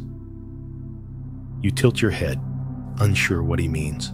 He places the brush to paper, draws a bold curve that sweeps and softens, then suddenly lifts the brush halfway through the arc, leaving the line incomplete, unfinished, hanging, but not broken. Your eyes follow the path, expecting it to resolve itself, to close into a character. It doesn't. It stops where it stops, and somehow, that feels like enough. "You feel that, don't you?" he says, not looking at you. His gaze still fixed on the paper. That itch in the mind, that craving for symmetry, for closure, for meaning. He sets the brush down gently, the way one would lower a sleeping child. Humans are addicted to finishing things. He continues, to solving the puzzle, to drawing the full circle. But Zen, he trails off, lifting the paper toward the firelight. Zen asks you to live in the unclosed. He holds up the scroll and turns it slightly so the light catches the grain of the ink. You see now that the unfinished stroke isn't empty. It's rich with space, pregnant with silence, like a breath paused before a word, or a door left just slightly ajar. "It took me years," he says quietly, "to leave a stroke alone." You realize how deep that is, because how many times have you tried to fix something that wasn't broken? How often have you forced conversations, repaired what didn't need mending, chased clarity where uncertainty was already perfect? He sets the paper down. Outside, the wind shifts. You hear the soft shush of bamboo rubbing against bamboo, a rhythmic whisper, like two brushes crossing in the dark. "I once ruined a scroll," he says, by overworking a single line. "It was meant to express impermanence, but I wanted it to be beautiful." He laughs gently. "It ended up tight, too controlled. My teacher called it grasping with ink." You nod. You know that feeling. The creative death of trying too hard. "Better to let the moment stop where it wants," he says. "Better to let the brush fall silent while it still carries breath." He pours more tea, and the steam curls in slow spirals. Not everything in life finishes cleanly. Some relationships, some dreams, some chapters. They taper off mid-stroke, and you're left staring at the space, wondering why it hurts. He pauses, handing you your cup, but maybe the hurt is the space, the invitation, the gateway. You sip slowly. The tea is deeper now, steeped longer, stronger, and suddenly, you feel like your whole day, your whole week, maybe your whole life has been one long attempt to finish something that was never meant to be finished. A conversation, a version of yourself, a hope that kept shifting shape. You look again at the unfinished stroke, and instead of feeling discomfort, you feel release. Because the story doesn't have to wrap up right now. It can breathe, like this room, like this teacher, like the way the fire flickers but never begs for more wood. You reach for your own brush, almost instinctively, and dip it once in the ink. You don't draw. Not yet. You just hold the silence with your hands, letting it speak for itself. Later that afternoon, as the light shifts from golden warmth to a cooler gray, the door creaks open, not loudly, not dramatically, just enough to let in a gust of pine-scented wind, and with it, a small group of visitors. 3 of them. 2 men in coarse traveling coats, dusted with dried soil, and a woman wrapped in a red scarf that's seen years of use. They bow politely, shoes left at the threshold. Their eyes dart briefly toward you, then respectfully return to the calligrapher, who's now rinsing his inkstone by the window with a worn bamboo ladle. You don't know who they are, but they move like people used to carrying questions. One of the men speaks first. "Master, we've come from the northern village," he says, voice dry from the road. "Our monk passed this winter. We seek guidance." The woman steps forward, holding a small folded cloth in both hands. As she unwraps it, you see 3 faded scrolls, none of them professionally drawn. The characters are stiff, uncertain, clearly copied from old temple posters or children's primers. But the way she handles them, tender, protective, as if they were handwritten letters from a long-lost friend. The calligrapher dries his hands and steps over to the table. He doesn't speak right away. He looks at each scroll. He doesn't critique them, doesn't correct the strokes. He simply nods, once, then he gestures for them to sit. They do awkwardly at first, not out of disrespect, but out of the nervous anticipation that always comes when people expect a spiritual answer to arrive like a bell ringing in a mountain temple. But no bell rings here. Instead, the calligrapher pours them tea. Plain, unhurried. You're struck by the silence.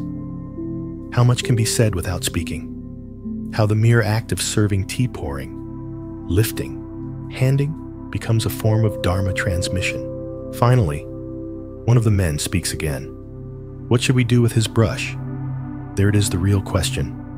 Not about scrolls, not about style, but about legacy, loss, and maybe guilt. He wasn't skilled. The woman adds quickly, eyes downcast.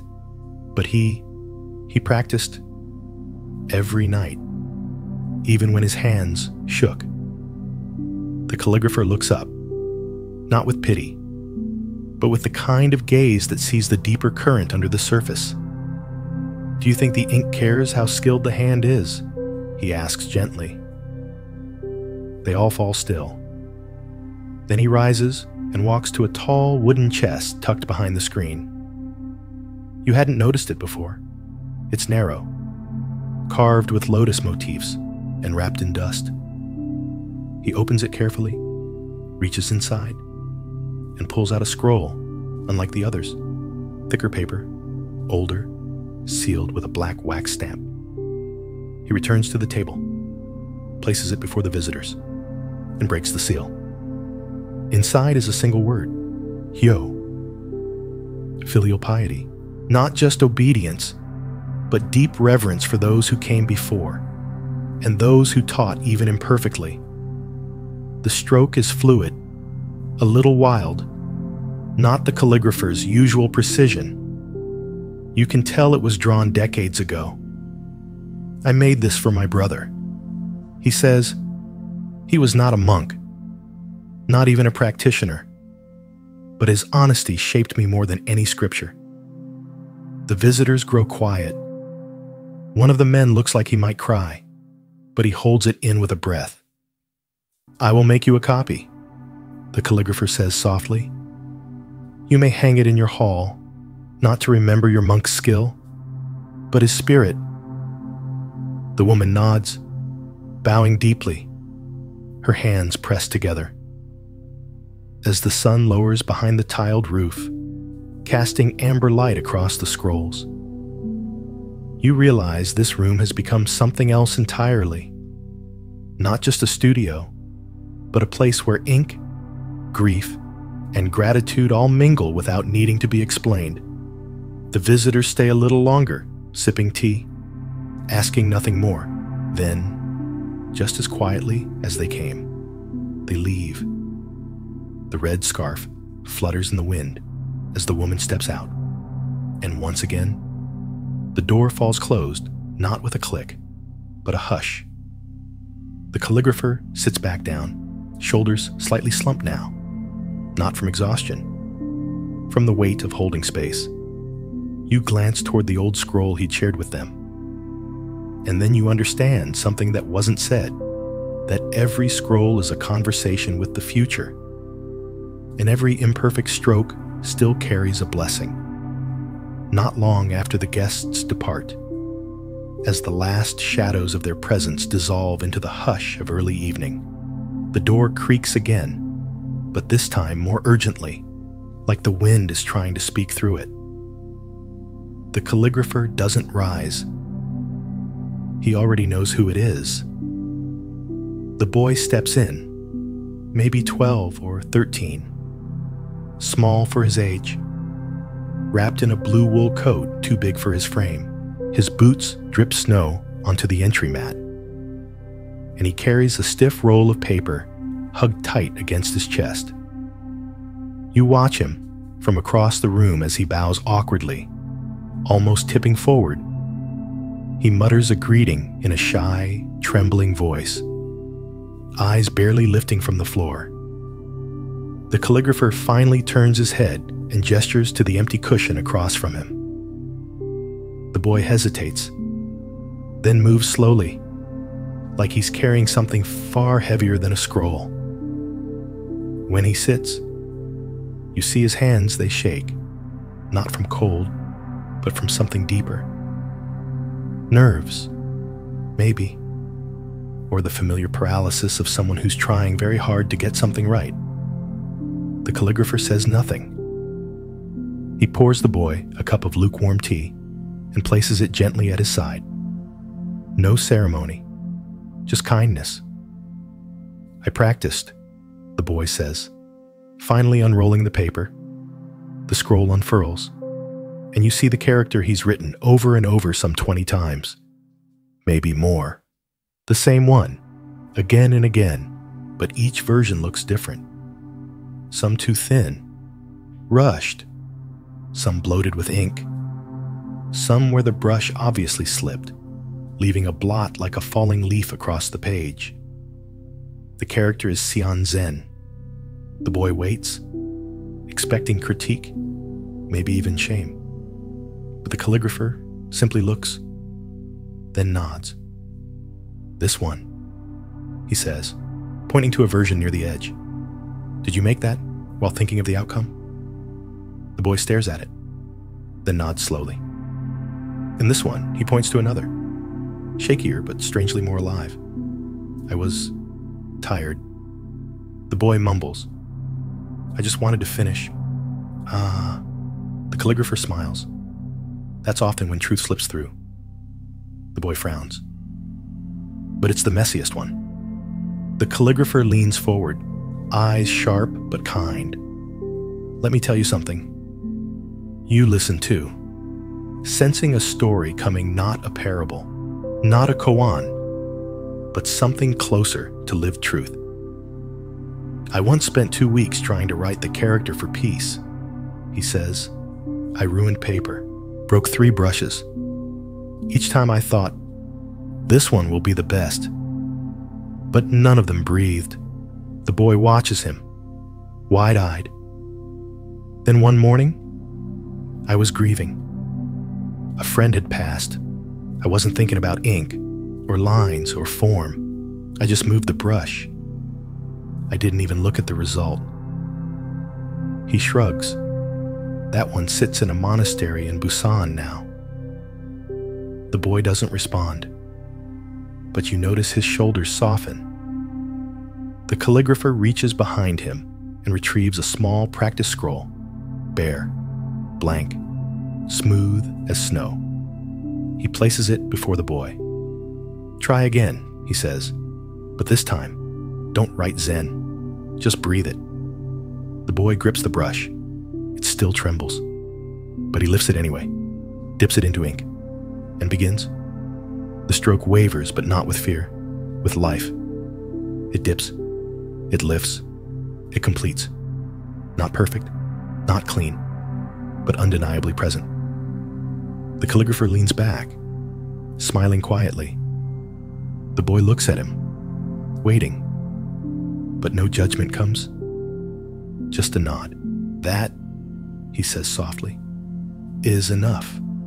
And the boy, he smiles.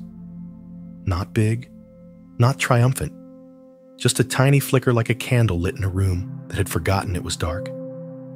You sip your tea and glance at the boy's finished character. For all its flaws, it holds something that no perfect stroke ever could. It holds honesty. And maybe that's what Zen really is, not perfection, but sincerity, not precision, but presence. And sometimes, the most powerful ink is the kind drawn by a shaking hand. The boy leaves not long after his scroll gently rolled, not tightly wound, as if the character itself needs space to breathe. He bows again, a little lower this time, and his footsteps on the path outside feel lighter than when he arrived. The calligrapher doesn't move for a while after the door closes. He sits quietly, as if savoring the echo of the moment, not for what was accomplished, but for what was allowed. Allowed to unfold, allowed to tremble, allowed to pass. You don't ask him what he's thinking. You just sit with him in the silence, the way mountains sit with clouds. No need to change each other. No need to speak. Then, slowly, he leans forward and sets a fresh sheet of paper before him. This time, though, something is different. His brush lingers in the ink just a little longer.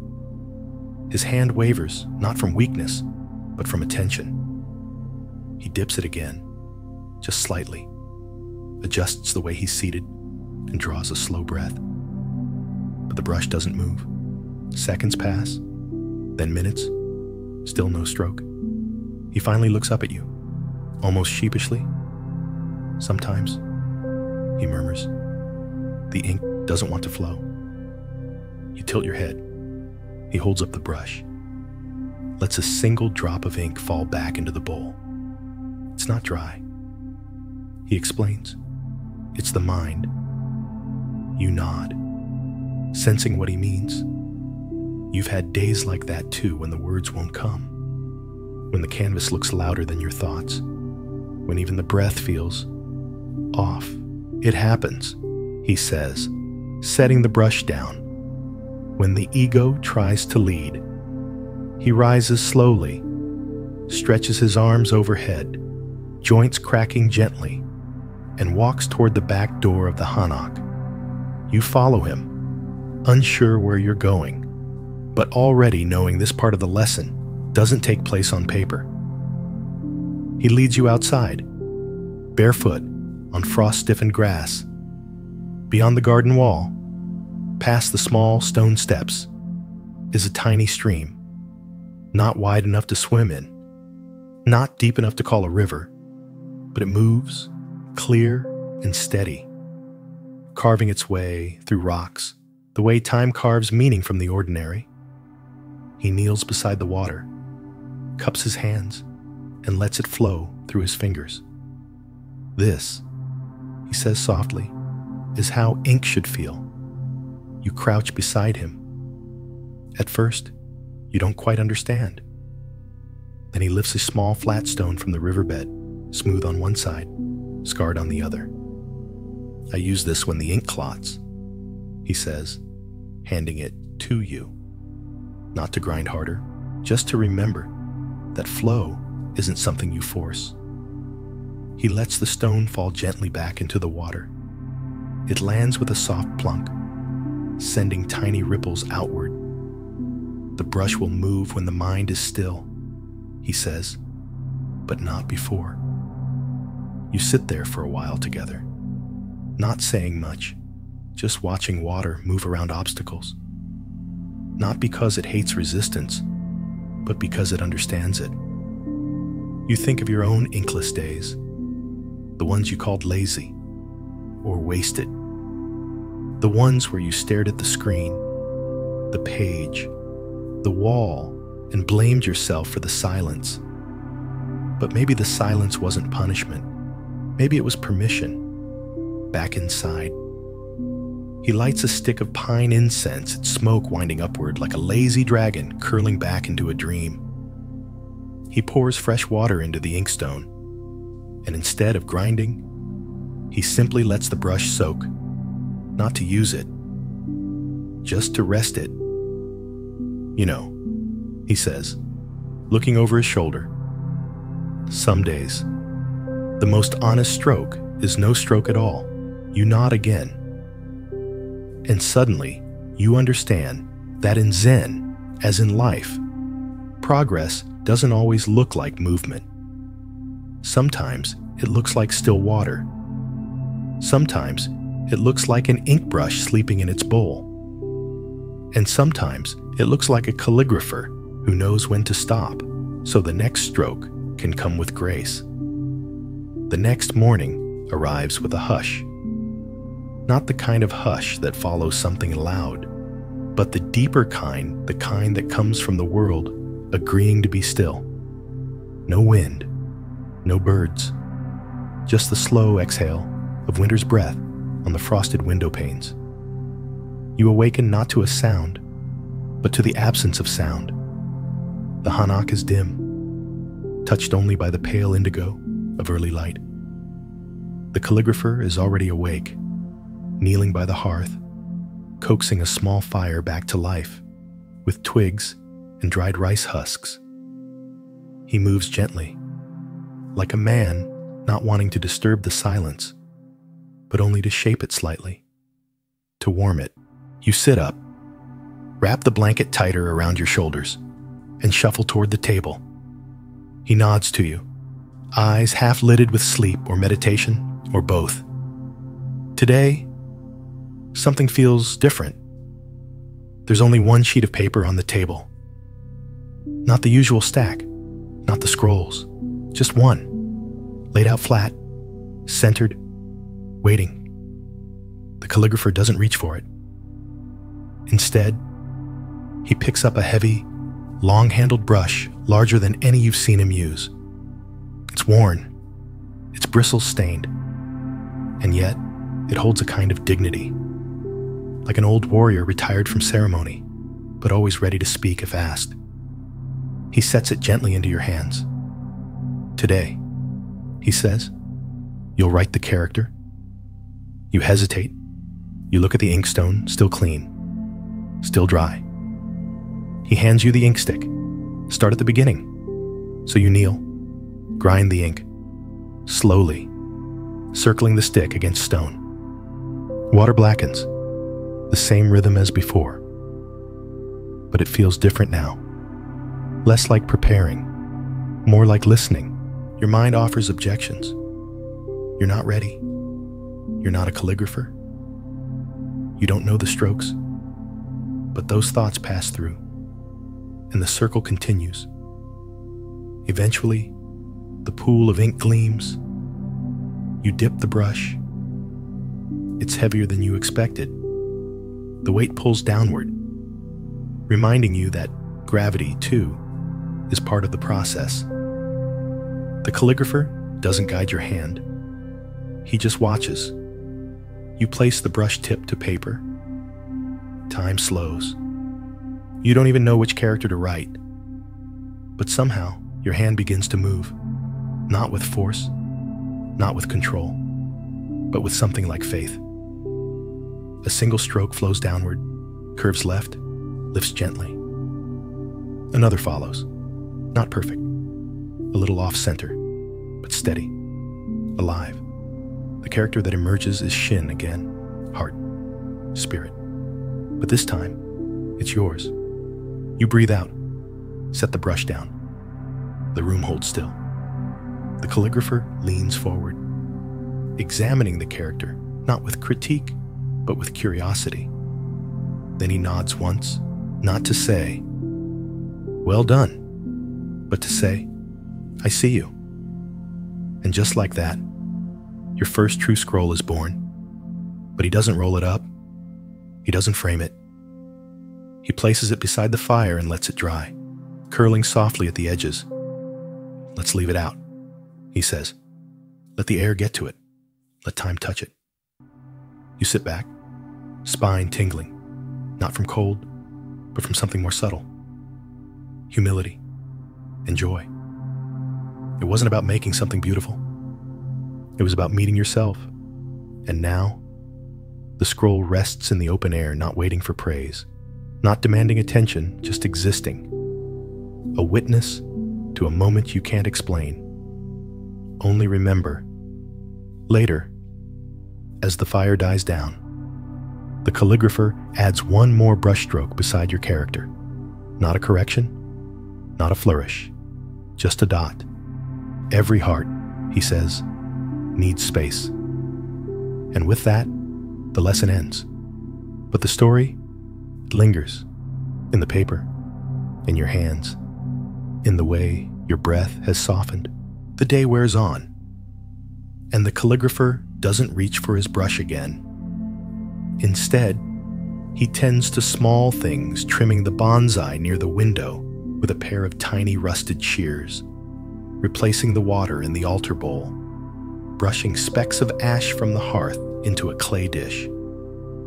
You watch him quietly, noticing how nothing in his movement suggests urgency. No wasted motion. No inner tug-of-war between what is and what should be. It's a different kind of productivity, a different rhythm. Each action a kind of silent stroke, as if life itself were the scroll he was writing on today. And then, without announcement, he stands up, wraps a thick scarf around his neck, and steps out the front door. You rise, slip on the wool coat he laid out for you earlier, and follow him. The village path is quieter now, its packed dirt softened by thawing frost. You pass stone walls, stacked high and mossy, their shapes irregular but held together by invisible hands. A few neighbors nod from their windows. Nobody surprised to see the old man walking again. Nobody asking where he's going. They already know. At the edge of the village lies the small marketplace. It's not crowded, just a handful of stalls under faded canvas, each selling something: local bundles of pickled radish, hand-dyed silks, jars of fermented soybean paste. The calligrapher pauses by an old stall you nearly miss, tucked between two larger vendors. It's shaded by a patchwork umbrella and filled with scrolls. His scrolls. You realize it all at once. The merchant behind the stall greets him with a small bow and says nothing else, just lifts a hand in quiet respect. She's younger, with ink-stained sleeves and strong hands. the kind that bind paper without tearing it. The calligrapher leans over and begins examining the scrolls as if he's never seen them before. Some he unfurls with careful hands. Some he skips entirely. One, he lifts and tilts toward the light, then smiles faintly. You move closer and peer at the character on it. G. Righteousness, not fierce or bold, drawn with grace. A righteousness that does not crush, but quietly holds its ground. He nods toward the vendor, and she pulls a small wooden box from under the table. Inside, coins and paper notes lie folded in a fabric pouch.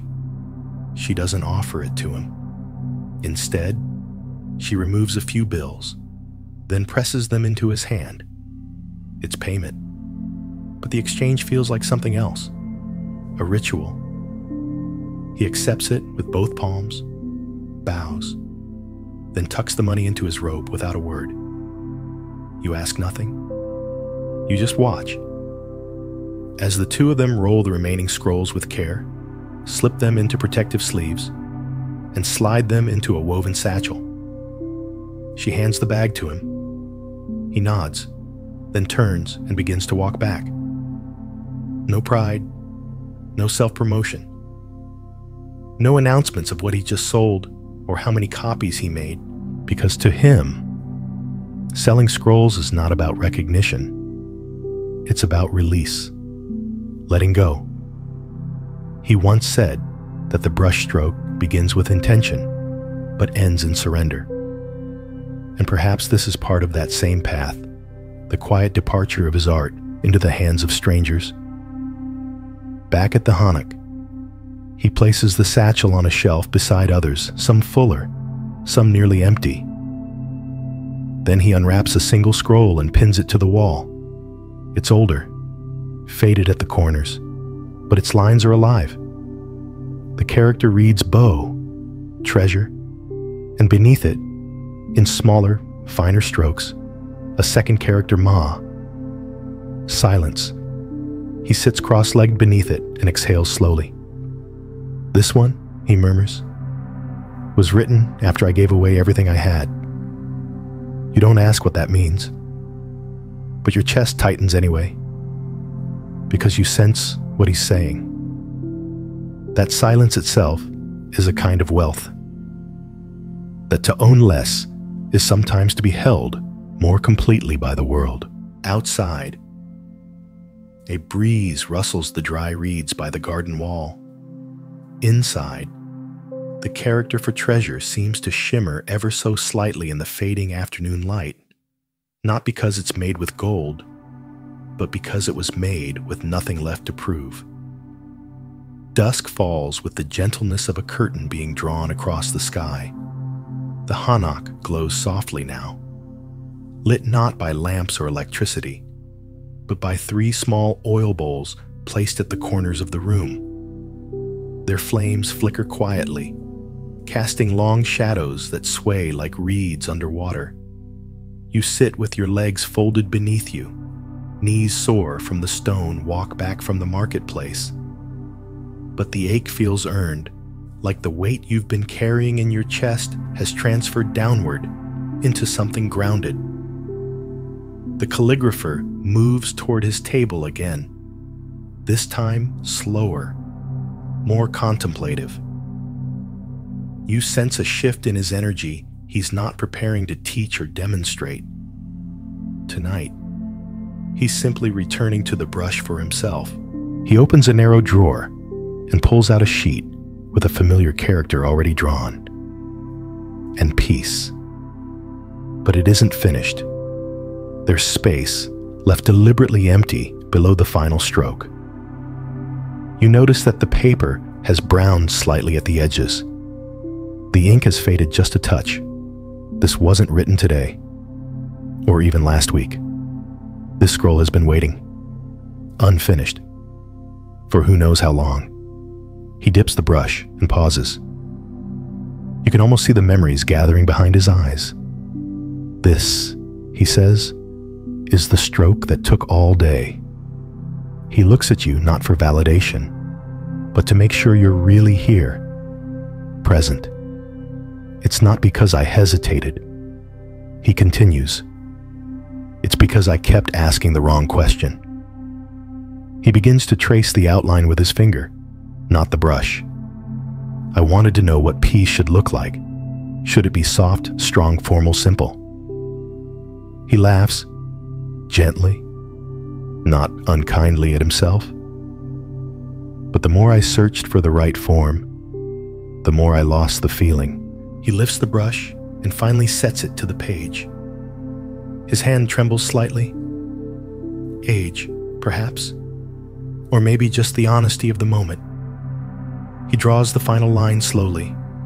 It's not elegant. It sags slightly, curls at the end, but it completes the character. Peace. Finally whole. He looks at it, then blows softly across the paper. The ink dries quickly in the warmth of the room. This stroke, he says, is not beautiful, but it's mine. He places the finished scroll on a slatted wooden board by the wall, among others that feel equally unpretentious. Not a gallery, not a shrine, just a wall of truth, drawn in ink. You walk over to look closer. Each scroll holds a single character. Each tells a story you can't fully read, but you feel them. Young courage, written with thick, stormy strokes. By compassion, drawn like it was whispered, not written. Gi righteousness, sharp but not angry. Hua harmony, curved like a stream. Each one unique. Each one incomplete, without the one before or after. The calligrapher stands beside you, arms folded lightly across his chest. This, he says, is my true autobiography. You glance at him. He's not smiling, but he's at peace. You know, he adds, when I was young, I thought I'd be remembered by what I finished. He turns back toward the table. But now I see.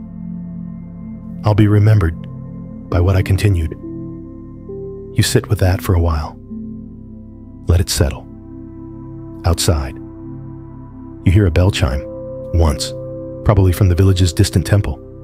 Its sound carried by wind down the mountainside. He doesn't turn to it. He only says, "That bell used to tell me what time it was. Now, it just reminds me to breathe."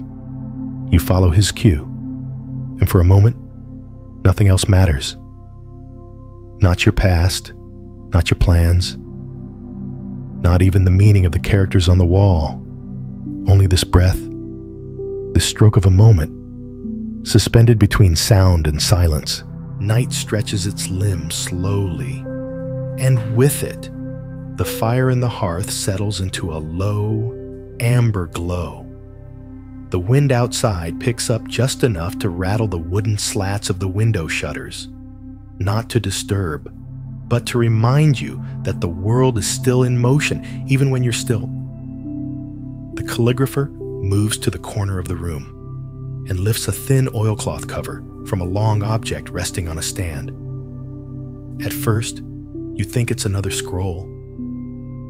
But no, it's a painting, or rather, what's left of one. Faint lines suggest landscapes, mountains, cranes, pine trees with needles rendered in delicate flicks, but more than half the paper is stained and blurred.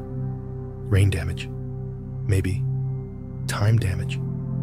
Certainly, what remains is a ghost of something once vivid. He doesn't sigh. He doesn't mourn it. He just looks at it.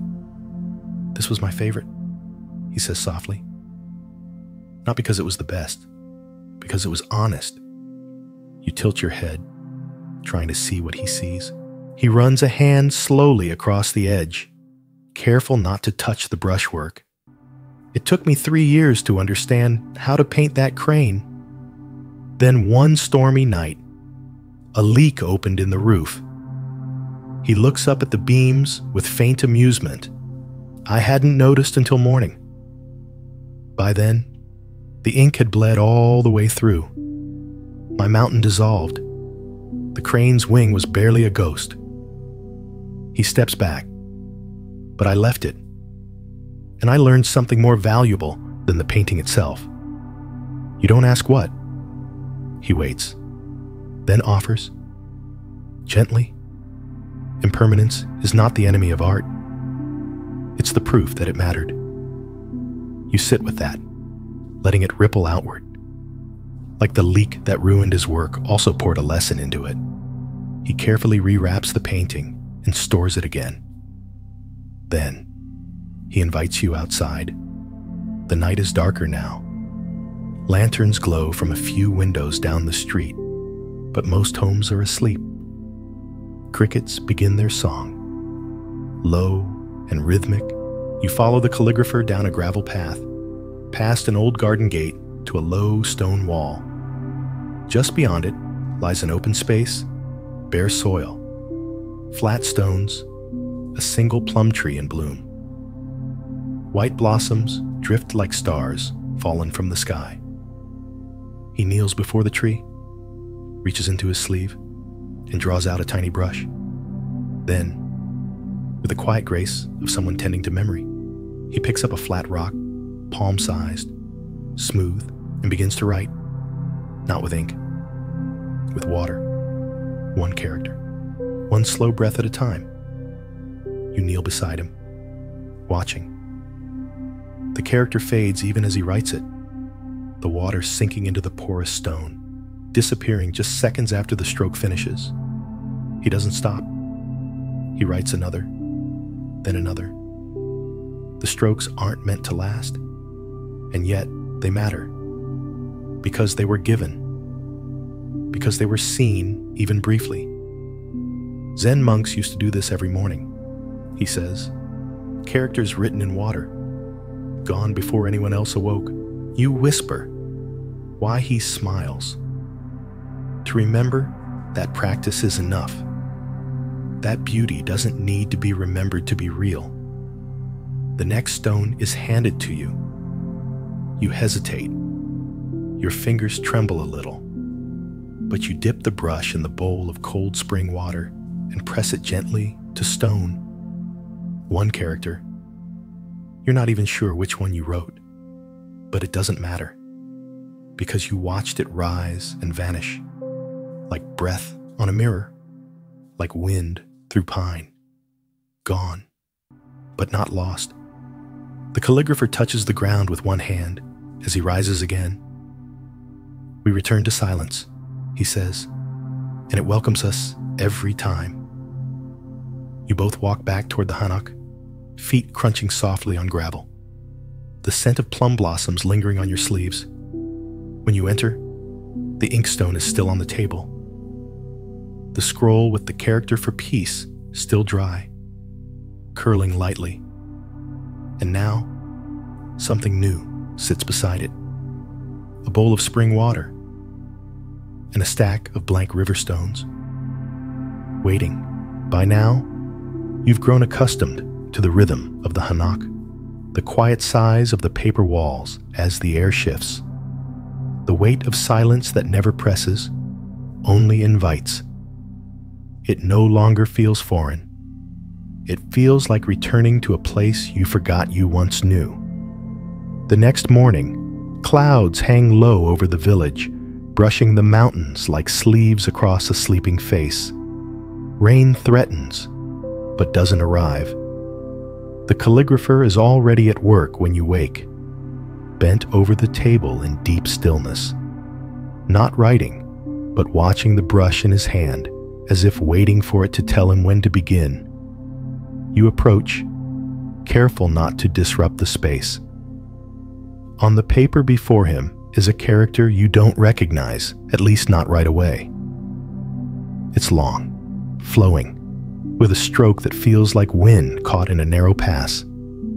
Then you see it, yak, patience. But not passive patience, the active kind. The kind forged in the fire of restraint, in the steady choice to not react. He places the brush down, rubs his thumb across his wrist, then glances sideways. There was a time I couldn't sit like this. he says, voice low and calm. Every part of me wanted to move, to fix, to finish. I mistook urgency for wisdom. You sit beside him. He opens a small lacquered box and removes a bundle of scrolls tied together with pale thread. Their edges are frayed, watermarked, brittle in some places. But when he opens them, you realize these are not finished works. They're mistakes. The ones that bled, the ones with broken strokes. One has a character that trails off into nothing. The brush lifted mid-motion, like the thought behind it fled halfway through. He lays them out like a gallery of quiet failures. These are my teachers, he says, the ones I used to hide. You run your fingers gently across the edge of one scroll. The character is mine, Vow, but it's crooked, unsteady, like someone wrote it while crying. That one, he nods, was drawn the day I almost left this path. You look at him, surprised. He doesn't elaborate. He doesn't need to, because something about the way the character wavers speaks louder than any confession. The brush lost its pressure near the end, the stroke softening into a barely there whisper. He gathers the scrolls, rolls them back up, and replaces the lid on the box. I keep these, he says, not to remind myself of failure, but to remember how far the vow has carried me. You both sit in stillness for a while. Then he says something unexpected. I once met a monk who never used paper. You wait. He wrote everything on leaves. You blink. Leaves. He nods. He believed that the teaching should return to the earth, that no wisdom should last longer than the breath that created it. He smiles. Faintly. His students called him foolish, but I never forgot him. He stands slowly and reaches toward a small cupboard. From it, he pulls a wide, shallow tray filled with dried leaves, persimmon, ginkgo, maple. Some are already inscribed, tiny, careful strokes etched into the fragile surfaces, each one holding a single character, many of which you don't even recognize. These, he says, I leave in the wind. You raise your eyebrows. When the season turns, he adds, I take a walk through the woods. I release a few. Some catch branches. Some tumble into streams. Some are gone in seconds. You stare at the leaves. You never want them back. He chuckles softly. Wanting is the reason we write, not the reason we keep. He selects one. It's a ginkgo leaf, golden and veined. He hands it to you. The character on it is Gam. Gratitude. Not gratitude for gain. Gratitude for being here at all. Take it, he says, or let it go. You hold the leaf between your fingers. It weighs nothing. Yet somehow, it anchors you more than stone. You don't know what to do with it yet. And that's okay, because in this house, even the not knowing is sacred. That night, the wind rises, not harsh, just persistent. A traveling wind, one with stories to tell, one that tugs at roof tiles and whistles down empty paths like a flautist who never stops to bow. The calligrapher hears it too. He steps out onto the veranda after dinner, hands tucked into his sleeves, eyes scanning the sky. You follow. The ginkgo leaf still pressed gently between your fingers, its shape softening with every touch. Tonight, he says, is a night for releasing. You look at him, unsure what he means. He nods toward the edge of the garden. The same path you took when he showed you how to write with water on stone now leads you somewhere new, a low wooden gate, barely noticeable before, partially hidden beneath trailing wisteria vines. He opens it without effort, as if the gate knows his hands by now. Beyond it lies a clearing you've never seen, a wide, flat expanse covered in smooth river stones and bordered by wind-blown grass. In the center, a simple wooden post, no taller than your shoulder, stands wrapped in hundreds of faded paper ribbons. Some are intact, some tattered, some barely hanging on. Each carries a single brushstroke, a single word, a single offering. He walks to the post. You follow in silence. "This is where I leave the characters I don't need to keep," he says. You blink. "Even the good ones. Especially those," he answers. He pulls a scroll from his sleeve, one written earlier that day. Wisdom. It's clean, balanced, undeniably beautiful. He ties it gently to the post, next to one so old the ink has almost vanished. You're quiet for a long time, the wind slipping through your sleeves and tugging at the leaf in your hand. What happens to them, you finally ask. He tilts his head. Some are carried away by storms. Some rot. Some stay for years. He places a hand lightly on the wood, but all of them are released. You turn the leaf over in your hand. Still unsure? Still undecided? He watches you, then says, "There is no right moment, only a sincere one." So you step forward. You don't tie the leaf. Not yet. You kneel at the base of the post. Press the leaf into the earth instead, nestling it under a stone, where it will stay unseen, not to fly, not to disappear, but to return, to feed the soil. The calligrapher nods, as if to say, "That too is practice." You walk back in silence, stars blinking through fast-moving clouds, your feet crunching on gravel softened by time. Back in the hammock, the calligrapher lights a stick of cedar incense. The scent is darker than pine, deeper, more grounding. He places a clean sheet of paper in front of you, and without a word, lays a brush beside it. This time, he doesn't instruct. He just sits, opposite you, and waits. You inhale, and begin. Your strokes are not confident, but they are honest. You choose a character that surprises you, one that surfaces without warning jong. Stillness.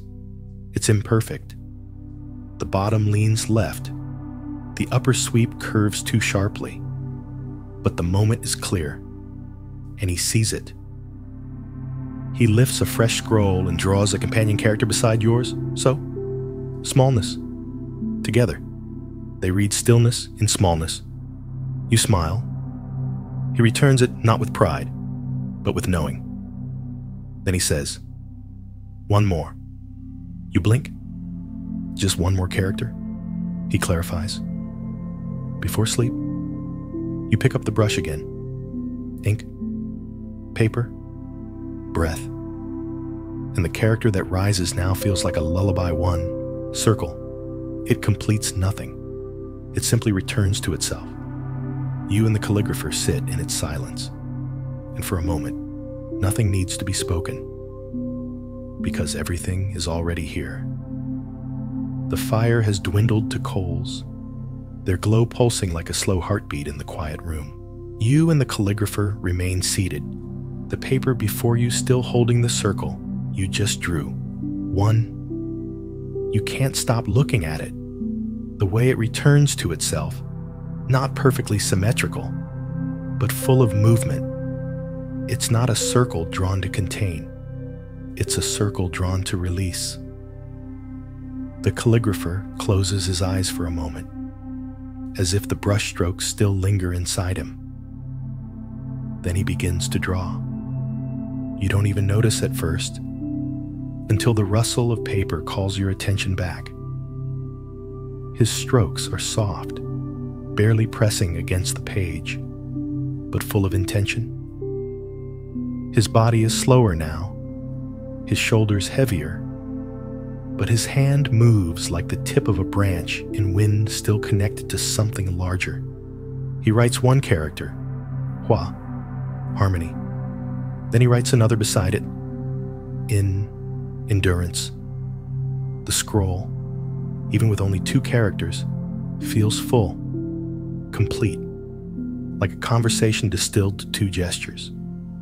He sets the brush down, then looks at you, not with instruction, but with presence. "This is the last stroke for tonight," he says. Not because the ink has run out, or because the paper is gone, but because harmony must end too. He gathers the brushes, washes them quietly, and lays them bristle down over a cloth to dry. The room hums with the sound of small endings dripping water, the crackle of the final log collapsing into ash, your breath returning to its slow, nighttime rhythm. You remain seated as he moves to the scroll wall, gently, almost ceremonially. He takes down a single scroll and replaces it with tonight's last 2 characters. As he pins them in place, he bows not out of habit, but as an acknowledgement that what was drawn tonight was not just ink on paper. It was a mirror, a moment, a truth made visible. You walk over and stand beside him, both of you gazing at the fresh scroll, harmony and endurance. He murmurs, "Not the same as perfection, not the same as control, but close to what we need to rest." You nod. He turns and takes a candle from the shelf, lighting it with a taper pulled from the fire. Then he hands it to you. A soft glow, a warm weight, a kind of offering. "This is the part," he says gently, "where we stop asking for more. You understand? The scrolls can wait, the brush can sleep, the ink can dry, and the heart can soften now." You take one last look at the room, the paper, the brush holders, the carved stone tray still wet from washing. Then you bow, not to him, not to the room, but to the stillness you've come to know, to the circle that taught you not everything needs to be finished. And as you step toward your futon, the candle flickering low, you hear his voice one last time, whispering just before sleep. Everything is part of the scroll, even the parts we leave blank. The candlelight dims as the flame settles into a shallow flicker, its glow stretching across the papered wall. Then retreating softly, like the tide, the hanok becomes quiet again, not silent, but full of small night sounds. The brush of cloth, the distant chime of a wind bell, your own breath rising and falling like an ink stroke drawn by sleep. You lie back, eyes closed, and let the stillness wrap itself around you. There's nothing more to carry now. The lessons are folded like scrolls within you. No need to remember each word. No need to repeat the names of the characters. They've already done their work, quietly reshaping the space behind your eyes. You feel the cool weight of rest begin to press gently against your limbs, your chest, your thoughts. No urgency, no obligation, just release. The wind outside continues its steady rhythm, a reminder that even in darkness, movement happens. Even in sleep, there is breath. Even in stillness, there is life. Let your thoughts drift like brushstrokes in water. Let your body soften like rice paper, kissed by steam. Let yourself return slowly, softly to the circle. And if a dream comes, let it come lightly. Let it pass like a ginkgo leaf in wind. The calligrapher has set down his brush. The scrolls are quiet now, and so are you.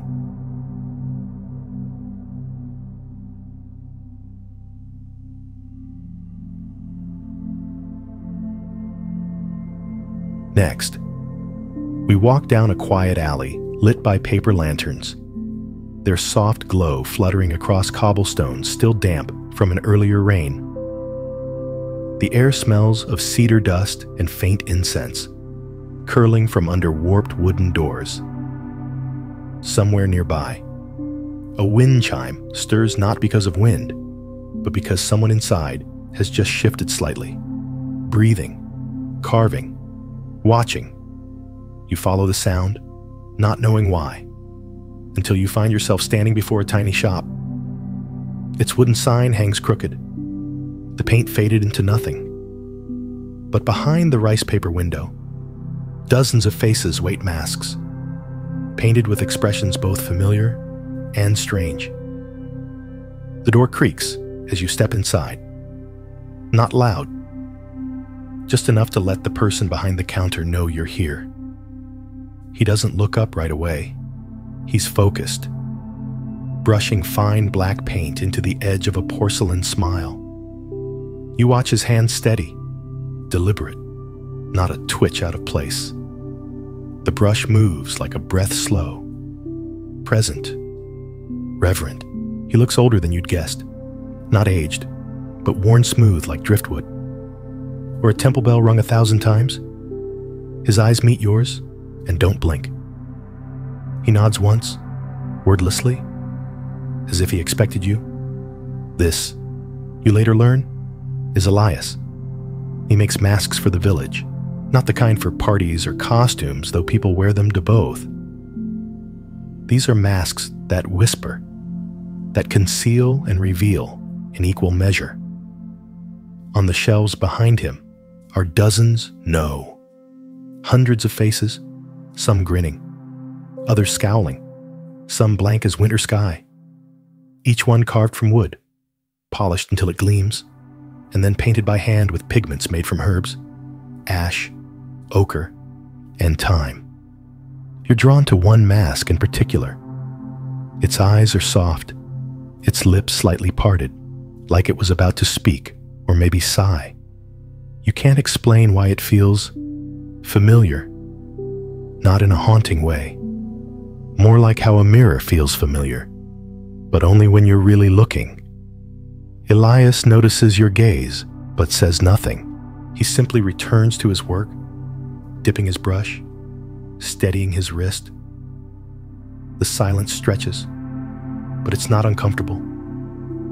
It's full. It's peaceful. The only sound now is the brush stroking wood, the light tapping of your shoes on old pine floorboards. And somewhere maybe inside you, the sense that this place is less about masks and more about something else, something deeper. And tonight, whether you know it or not, you didn't come here to find a mask. You came to take one off. The bell above the door jingles again, faint but crisp. A woman enters, cloaked in maroon silk with a veil draped gently across her face. Her steps are soundless bare feet on ancient floorboards, and she glances at you, not with suspicion, but with quiet curiosity. Elias lifts his eyes and offers her a subtle nod.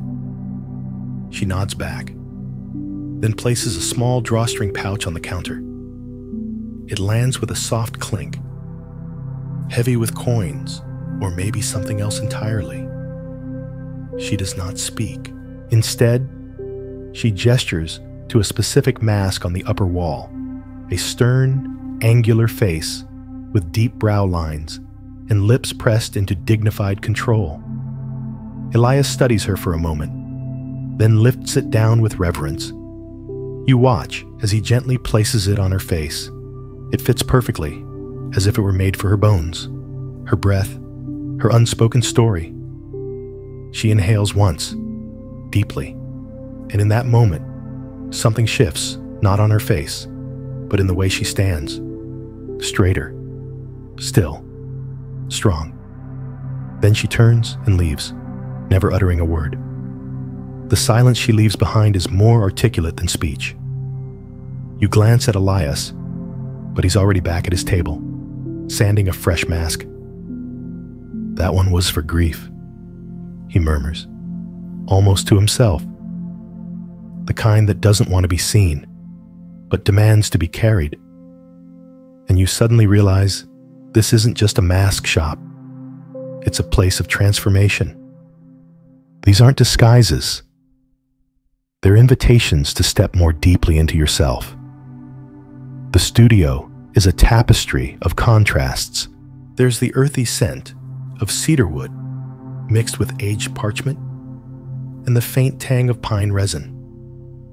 The walls are uneven, plastered in rice paper scrolls with quiet brushstrokes, some resembling faces, others more abstract. And the masks.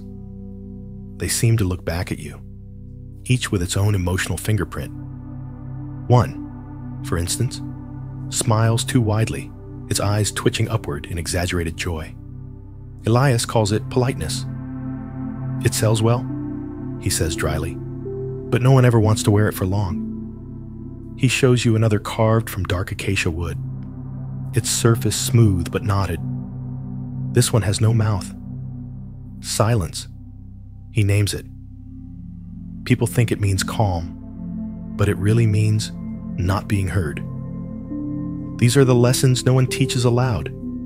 You just learn them by watching or wearing. As the hours pass, others come and go. An elderly man with shaking hands, a girl too shy to speak above a whisper, a monk with a face so still it seems carved from stone himself. Each leaves with a mask that feels chosen by fate. At some point, Elias begins humming, not a tune you recognize, but a looping, meditative melody that fills the space like incense. You catch yourself breathing slower, your shoulders looser, your thoughts dimming like the lanterns above. There's a soft clatter behind you. A tiny wooden drawer has slid open near the back wall.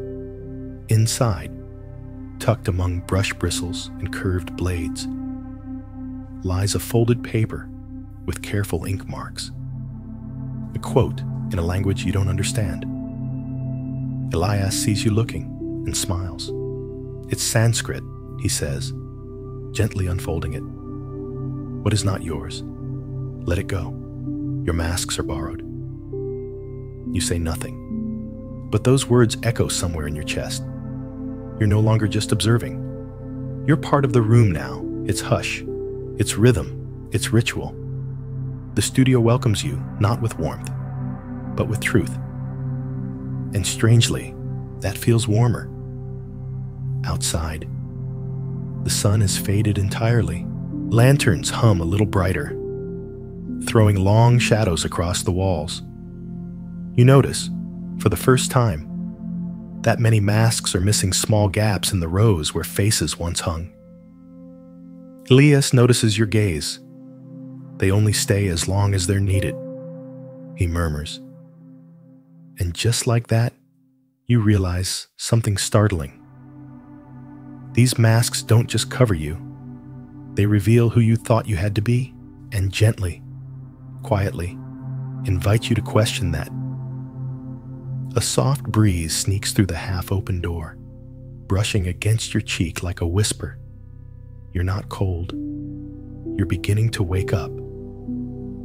The next morning arrives slowly, wrapped in early gray mist and the rhythmic sweep of a broom. Elias stands outside his shop, brushing the stone step with soft, patient strokes. He doesn't rush, not even when the sky starts to drizzle. You're already there watching from under the edge of the wooden awning, breathing in the faint scent of rain, pine and ash. He nods to you, not in greeting, but in acknowledgement, as if to say, you're still here. That means something. Before you can speak, another visitor appears. This one is odd. He walks with purpose, but wears no shoes. His cloak is coarse, patched, more burlap than cloth, and his hair is unevenly shaved, as though he tried to mimic a monk's tonsure without quite knowing how. But it's his eyes that stop you because there are none. not missing, just covered. A strip of black silk is tied tight across his face. He moves with ease, though, as if he's memorized the village by feel alone. He enters without hesitation and places 3 coins on the counter-old ones, tarnished by years in a rice jar or the ocean. Elias doesn't even blink. "What kind of mask would you like?" he asks gently. The blind man smiles. "None." There's a pause. "Make me one that hides." Nothing. You feel a strange stillness settle into the room. Elias's hands go still on the brush. The lantern seems to dim slightly, or maybe your breath catches. A mask that hides nothing. What would that even look like? Elias doesn't answer. Not with words. He turns slowly and walks toward the back of the studio, into a section you haven't seen before. A curtain of woven reeds separates the space. It clicks softly behind him. You're left with the blind visitor, who turns his head toward you. His face is still, but he seems to see you somehow. "You're carrying at least 3 masks right now," he says quietly. "One for safety, one for kindness, one for control." You flinch. Not because he's wrong, but because he's right. And it feels like being caught naked under layers of silk. He tilts his head. "Don't worry. So am I." Before you can respond, Elias returns, holding a mask unlike any other. It's unfinished wood. No paint, no varnish, no lacquer, just pale, sanded pine, with soft edges and a single groove running down the center. The face is neither smiling nor frowning. It is simply face-shaped, not beautiful, not ugly, human. The visitor reaches for it. His hands tremble only once before they find the curves and fit it over his own. He doesn't move. He just stands, breathing, and slowly, so slowly, the silk blindfold falls from his face. His eyes are closed, but behind them, something shifts, like a tide rolling back. He opens them. They're a soft hazel gray, ringed in the kind of gentleness that only comes after deep pain. He looks at Elias. "Thank you." Then, he turns and walks out. No mask left behind. None taken. You blink, unsure what just happened. Elias returns to his workbench, but his hands are still. "Not every mask is meant to be worn," he murmurs. "Some are meant to be met." You ask what he means, but he only smiles and dips his brush again. Later, you sit by the window, watching the rain fall in thin silver threads. A child passes by, chasing a wooden hoop, laughing into the puddles. A monk walks behind him, steady and quiet, staff tapping the stone in rhythm. Life continues, layered with masks no one thinks twice about. And yet, now, you do. You begin to see them, not just on faces, but in posture, in laughter, too sharp, apologies too soft, decisions made too quickly, masks upon masks, woven into everyday ritual. You look at your reflection in a brass bowl and wonder not who you are, but who you've performed. That night, sleep doesn't come immediately, not because you're troubled, but because your mind is peeling back layers, gently, like soft bark from a tree. You're not frightened, just curious. The day begins earlier than usual. You awaken not to sunlight, but to the rhythmic scratching of a blade on wood, a dry, steady sound, like the forest whispering its secrets to someone who has been listening for decades. You rise, stretch, and find Elias already seated at his bench, working by candlelight, though dawn has barely touched the clouds. You sit near him in silence, wrapped in the warmth of thick tea and thicker thought. On the table before him lies a mask unlike any other you've seen. It is still, in its rough shape, half a face, barely recognizable, with one cheek carved smooth, while the other remains jagged like a cliffside. Elias runs his fingers along the surface, eyes distant. "This one is difficult," he murmurs. "It won't decide who it wants to be." You ask if the wood decides.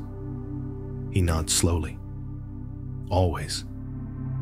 I just help it reveal what's already buried." As the mask begins to take shape, a new visitor arrives, a merchant from the northern provinces, wrapped in silk robes that glitter slightly with woven gold thread. He's tall, loud in movement, but careful in tone, and he smiles too much, as if selling something even when he's not. He asks for a mask of confidence, something people will believe in before I even speak.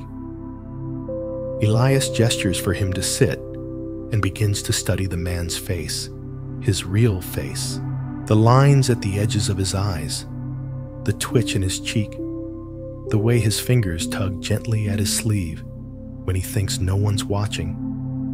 "You want to be believed?" Elias says quietly. "But you don't believe yourself." The merchant stiffens, then laughs. "Is that part of the process?" "It's part of the truth," Elias replies, his voice soft but unmoved. And yet, the mask is made. It's sharp and angular, with a high brow and narrowed eyes, lips curled into permanent poise. When the merchant holds it up to his face, it fits too well, almost perfectly. But something in his shoulders slumps, just for a second. He pays without a word and leaves, the bell above the door shaking harder than usual. You glance at Elias, who has already returned to the unfinished mask. "It's not wrong to wear one," he says, answering the question you hadn't asked. "It's just dangerous to forget that you did. You think about your own life, about meetings where you smiled through clenched teeth, apologies offered out of fear, not kindness, charm that was practiced rather than present, not lies exactly, just costumes, rehearsed truth." That afternoon, the apprentice arrives. She's small, younger than you expected, maybe 13 or 14. She doesn't speak, not with words, but her eyes say plenty. She bows, sweeps the studio without needing to be told, and organizes the pigments with the care of someone who's done it 1,000 times. When she sits to carve, Elias does not stop her. He watches instead. Her hands are slow, almost clumsy. The lines she draws are uneven, but her attention is pure. Every curve of the wood, every stroke of the blade is met with full presence. You watch for an hour, maybe more. Then something strange happens. She picks up one of the discarded masks, an unfinished one with a twisted grin and blank eyes, and turns it around in her lap, gently. She begins sanding it, not erasing its grin, but softening it. She does not try to change what it is. She just sees it. Elias leans in. She's not correcting the mask. He whispers, she's forgiving it. You don't fully understand what that means, but something inside you exhales, long and deep. That night, the wind picks up. Leaves scatter in waves across the cobbled street. Inside the studio, the candlelight dances against the masks on the wall. Some seem to smile, others frown, but most simply observe. Elias lights a fresh stick of incense, sandalwood. It spirals upward, carrying memory, or maybe prayer. You sit near the window, watching it all, not with judgment, but with soft wonder. And when your reflection catches again in the brass bowl near the pigments, you look a little longer. not to admire, not to correct, but simply to witness. You're not sure when that shift happened, only that it did. The next morning, the town feels louder somehow, not noisy, just fuller.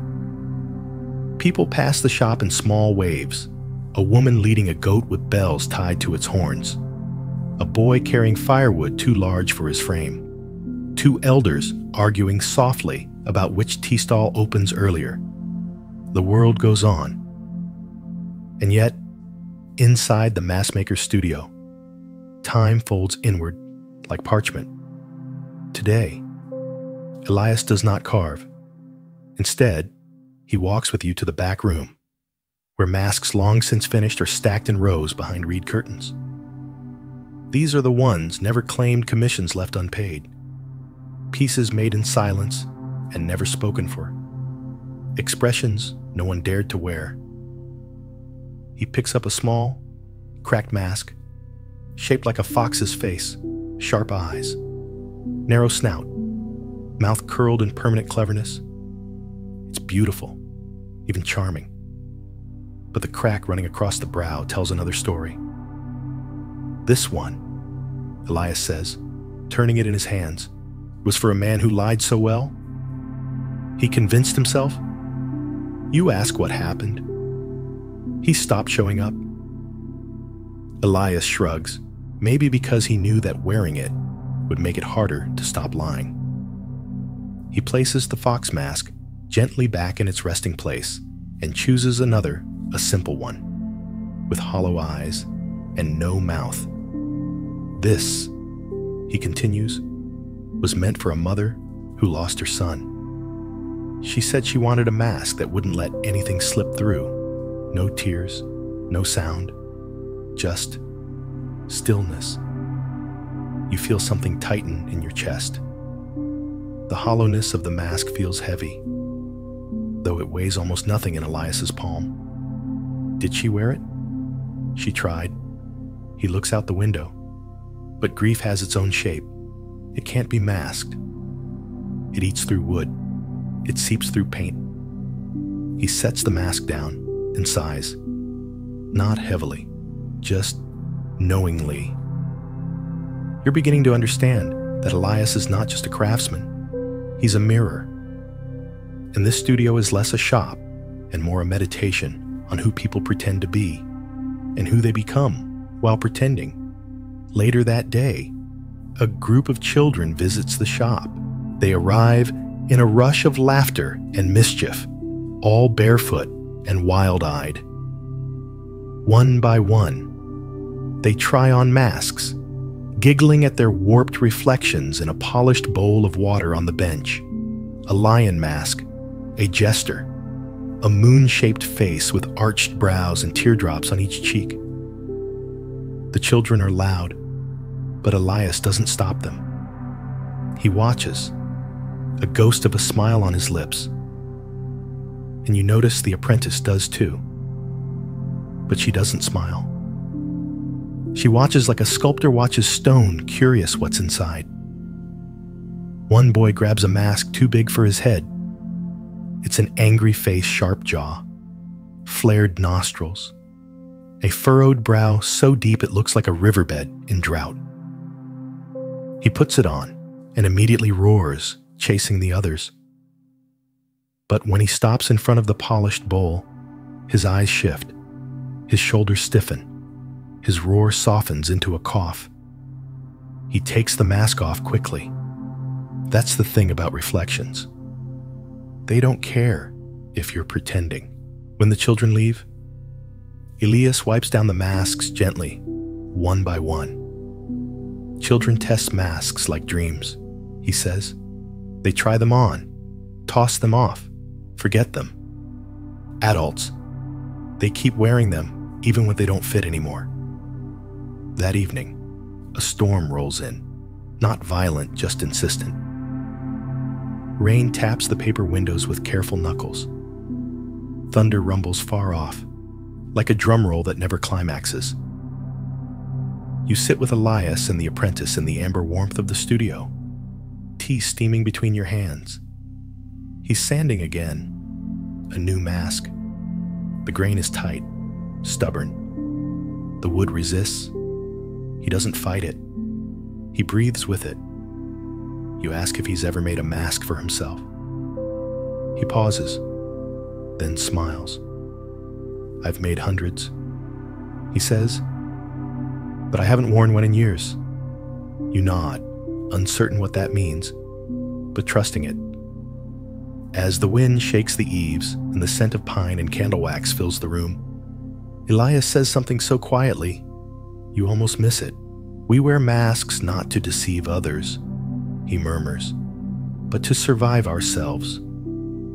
You think about your own masks, the ones that keep the world at bay, the ones that keep your own heart from breaking open too fast.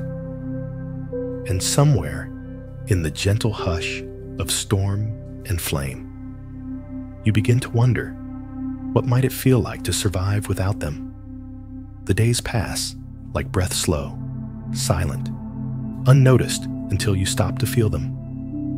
Morning light stretches across the studio floor in angled bands, golden dust dancing in the warmth. You've lost track of how long you've been here, and it doesn't matter. Time seems to loosen its grip in this place, like a thread unspooling gently into stillness. You've started helping. Not much, just small tasks. Refilling the water bowl near the pigments, sweeping the fine shavings from beneath the apprentice's bench, mixing glue from boiled rice and vinegar. You ask Elias if that makes you an apprentice, too. He smiles. You're a guest with good manners. Don't ruin it. You both laugh. Today, a new mask sits on the main table. It's unlike the others, smooth, almost luminous, carved from pale ginkgo wood. No expression is etched yet, no smile, no frown, just the faintest curve in the cheeks, like the memory of emotion. It's waiting. That's when the story comes.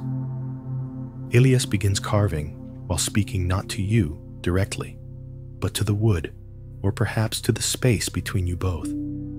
His voice is slow, measured, like someone pouring tea in the dark. There was a man, he says, who lost everything he believed in. Family, fortune, faith. Not in a sudden collapse. Not like a fire, but like snowmelt, drip by drip. He pauses, brushing dust from the wood. The apprentice looks up, still sanding, listening. This man wandered. Elias continues. He begged. He slept under temples he no longer trusted. And when asked who he was, he lied, because the truth had disappeared with his name. You find yourself leaning in. One day, he found a village where people wore masks all the time. Not just for festivals, but daily. For joy, for mourning, for meals. He asked why, and they said, because truth is too heavy to wear all at once. Elias stops carving. This man stayed. He carved a mask for himself, and another, until, eventually, he forgot he was wearing any at all. The workshop is quiet again. You don't ask what happened to the man, because, in some way, you already know. Later that afternoon, a visitor arrives, a woman draped in layers of sea blue cloth, her fingers stained with ink and ash. A calligrapher. You can tell by the smell of charcoal on her sleeves and the careful rhythm of her breathing. She holds no money, no request. She offers a scroll, one single character, brushed with trembling lines. Elias looks at it and nods. Compassion, he murmurs. She bows deeply. I need a mask, she says. That reminds me to forgive when I cannot feel it. He doesn't hesitate. He walks to a shelf and selects a mask shaped like a crescent moon. Soft lines, gentle eyes, no mouth. The woman holds it in her palms like a bowl of water. As she leaves, you feel a shift in the air. The mask wasn't for protection. It was for remembering, and it dawns on you sometimes. We wear masks not to hide, but to help us hold on to something we forget too easily.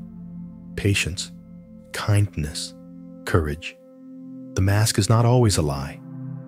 Sometimes it's a vow. That evening, as Elias closes the shutters and the apprentice stacks the brushes to dry, you sit alone at the workbench, gazing at the unfinished ginkgo mask. You reach out, hesitating, then place your palm against its wooden cheek. It is warm. Or maybe your hand is just cold. You whisper to it, barely audible, "Who am I without the mask I've been wearing?" It doesn't answer, but the silence seems to lean closer, like it's listening. And in that quiet, you remember the real mask isn't what you put on. It's what you forget you're holding. A cold wind presses against the paper windows.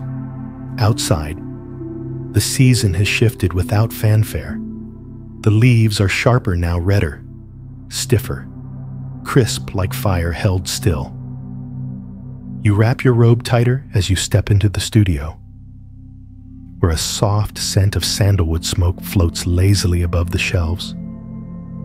Elias is not at the bench. Neither is the apprentice. You find them in the back courtyard, where a maple tree grows from the cracks of old stone, its roots curling over forgotten pots and tools long rusted into place. The girl is seated cross-legged beneath it, unmoving, palms on her knees. Elias stands nearby, his arms folded, watching her without correcting.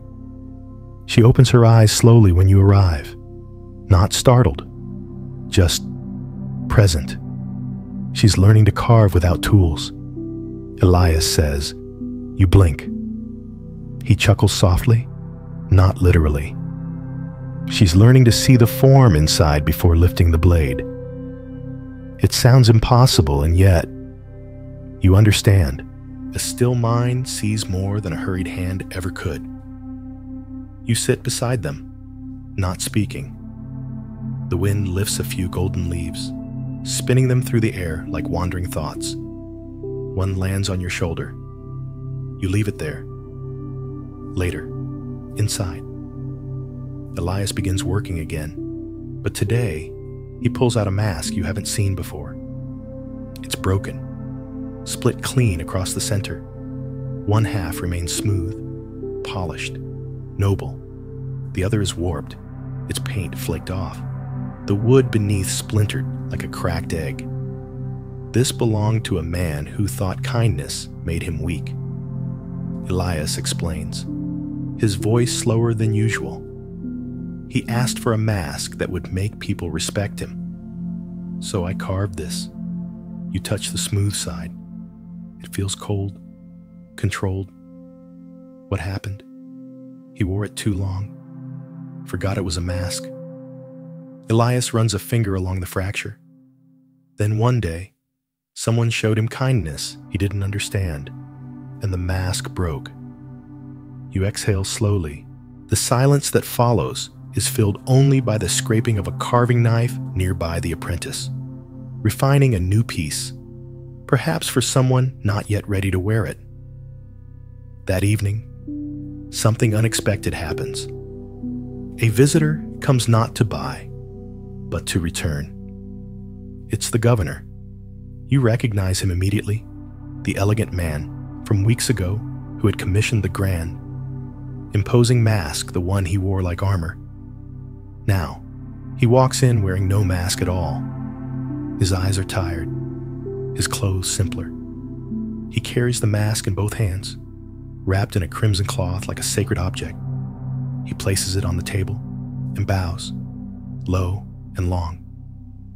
"It worked," he says. Everyone listened. They obeyed. They feared. Then, more softly, "But my son asked me last week if I was gone. He said he missed my laugh." Elias says nothing. He doesn't need to. The man unwraps the mask and lays it bare. Its expression is beautiful, controlled, intimidating. It gleams, flawless, but it's hollow. The man runs a hand along its surface one last time, then pushes it forward. I'm not ready to be barefaced, he admits, but I don't want to forget how I sound when I laugh. Elias gives a slow nod and quietly retrieves a new block of wood. Then we start again, he murmurs. You realize in that moment the studio isn't about discarding identity. It's about discovering the self that remains when roles, habits, titles, and even shame are gently laid aside. That night, you return to the back courtyard alone. The maple tree glows faintly under the moonlight, its leaves stirring like breath. You kneel beside its roots, fingers tracing the cracked stone, and you ask the darkness not for answers, but for softness. And in the wind, in the hush between heartbeats, it offers you silence. Not empty, just enough. The days are shorter now. The sun hesitates behind a veil of pale clouds, and when it emerges, it casts long shadows even at noon. The masks on the studio wall seem to lean into that light, each catching a sliver of gold along its cheek or brow, half-lit truths hanging quietly, waiting. Elias sits at his bench with a mask that seems reluctant to be born. The grain of the wood is stubborn, refusing to smooth out, knotting where it should curve. He sharpens his blade with ritual patience, humming something tuneless and ancient. You watch as he stops carving midway through a brow line and simply stares at the wood. Sometimes, he says without looking at you, you don't shape the mask. The mask shapes you. You ask him what he means. He gestures at the unfinished face. This one's been teaching me restraint. Not everything wants to be revealed at once. It's like working with memory fragile, buried, sacred. That afternoon, rain returns, not in torrents, but in a soft, steady drizzle that paints the stones dark and sets the air to shivering. The apprentice places small clay bowls along the windowsills to catch it. Sky water, Elias calls it, good for finishing masks. And tea. A traveler arrives just after sunset. She's older, wrapped in heavy shawls, her face sun-lined and her voice like gravel softened by honey. A former performer, she explains once the pride of traveling courts and caravan festivals. She tells stories with her hands more than her tongue. She wants a mask that expresses nothing, not emptiness, not stillness, nothing.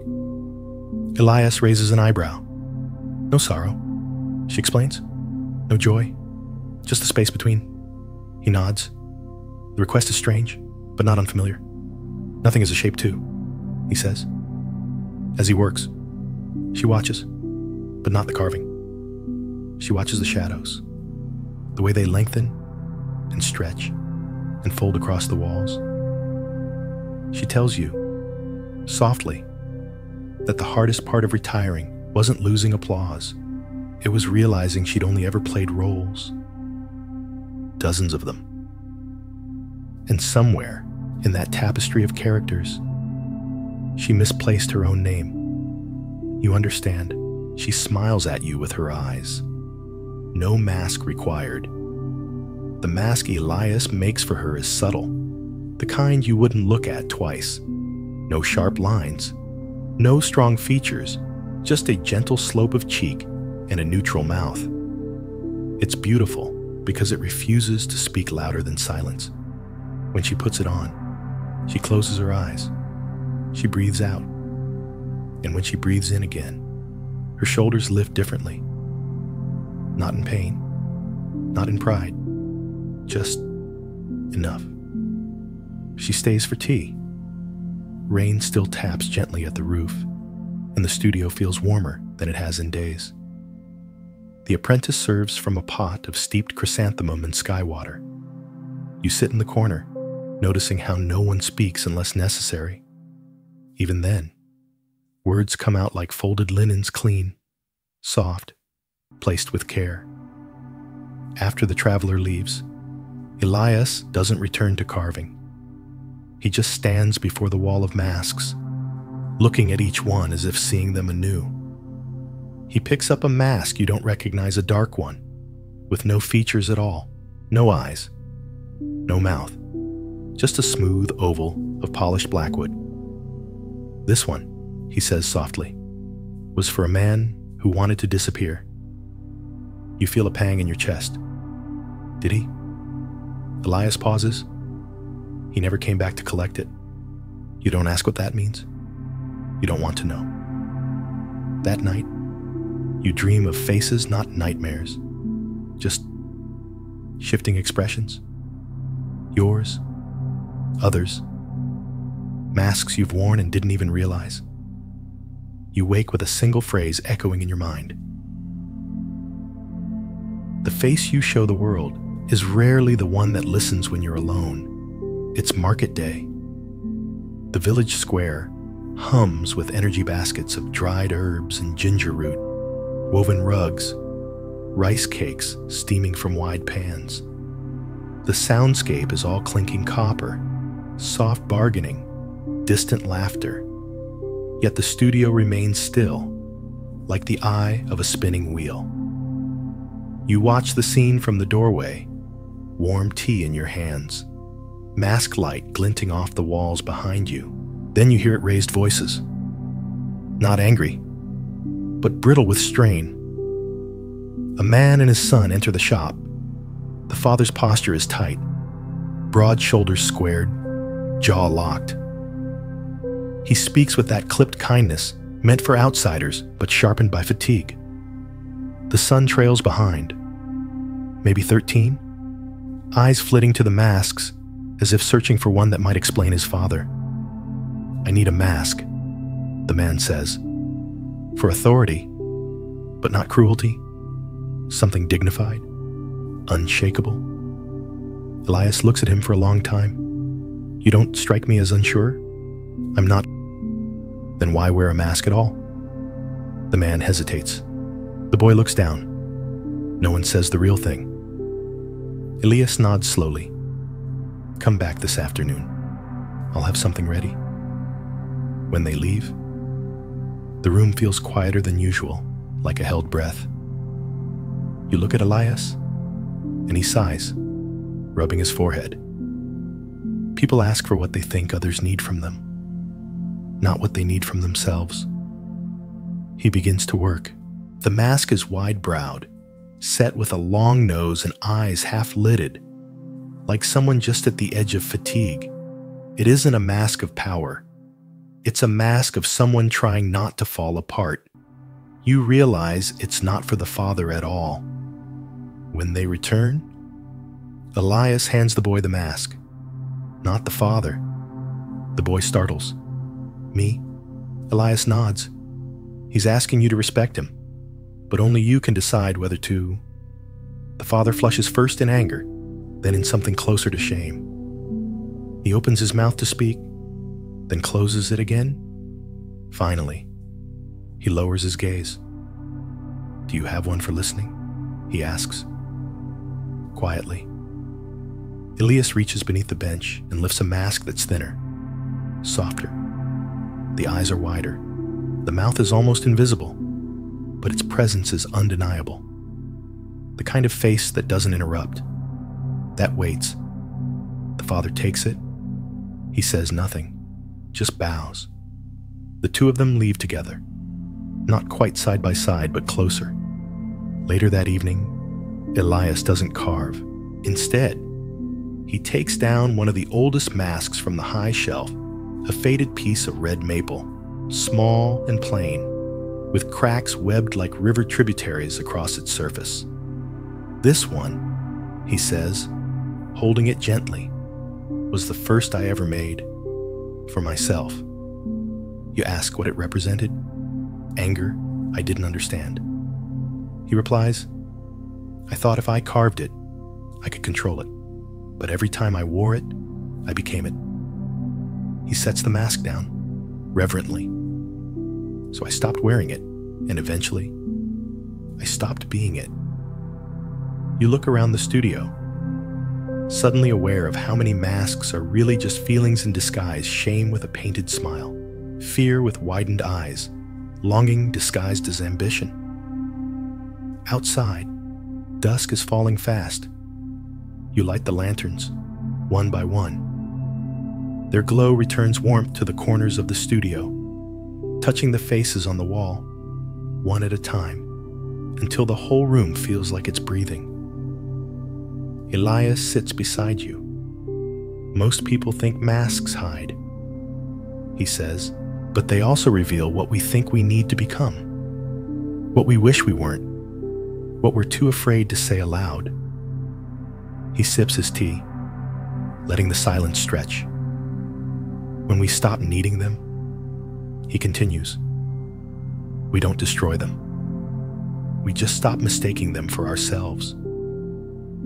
And as the final lantern flickers into steady light, you find yourself wondering, what face have you been mistaking for your own morning arrives dressed in fog? Thick and slow, it pools around the village like memory, softening corners, muting footsteps. You step outside the studio and feel the moisture cling to your sleeves, your eyelashes, your breath. It's quiet, the kind of quiet that doesn't come from silence, but from stillness in all things. Back inside, the apprentice is painting. She's chosen a mask you haven't seen before. It's raw, unfinished, with exaggerated features, one eye larger than the other, the mouth barely a slash across the surface. She doesn't sand it, doesn't smooth its angles. Instead, she applies color, not with precision, but with instinct. Rust red for the cheeks, a thin line of green across the brow, blue smeared at the temples, like bruises or sky. You ask what she's doing.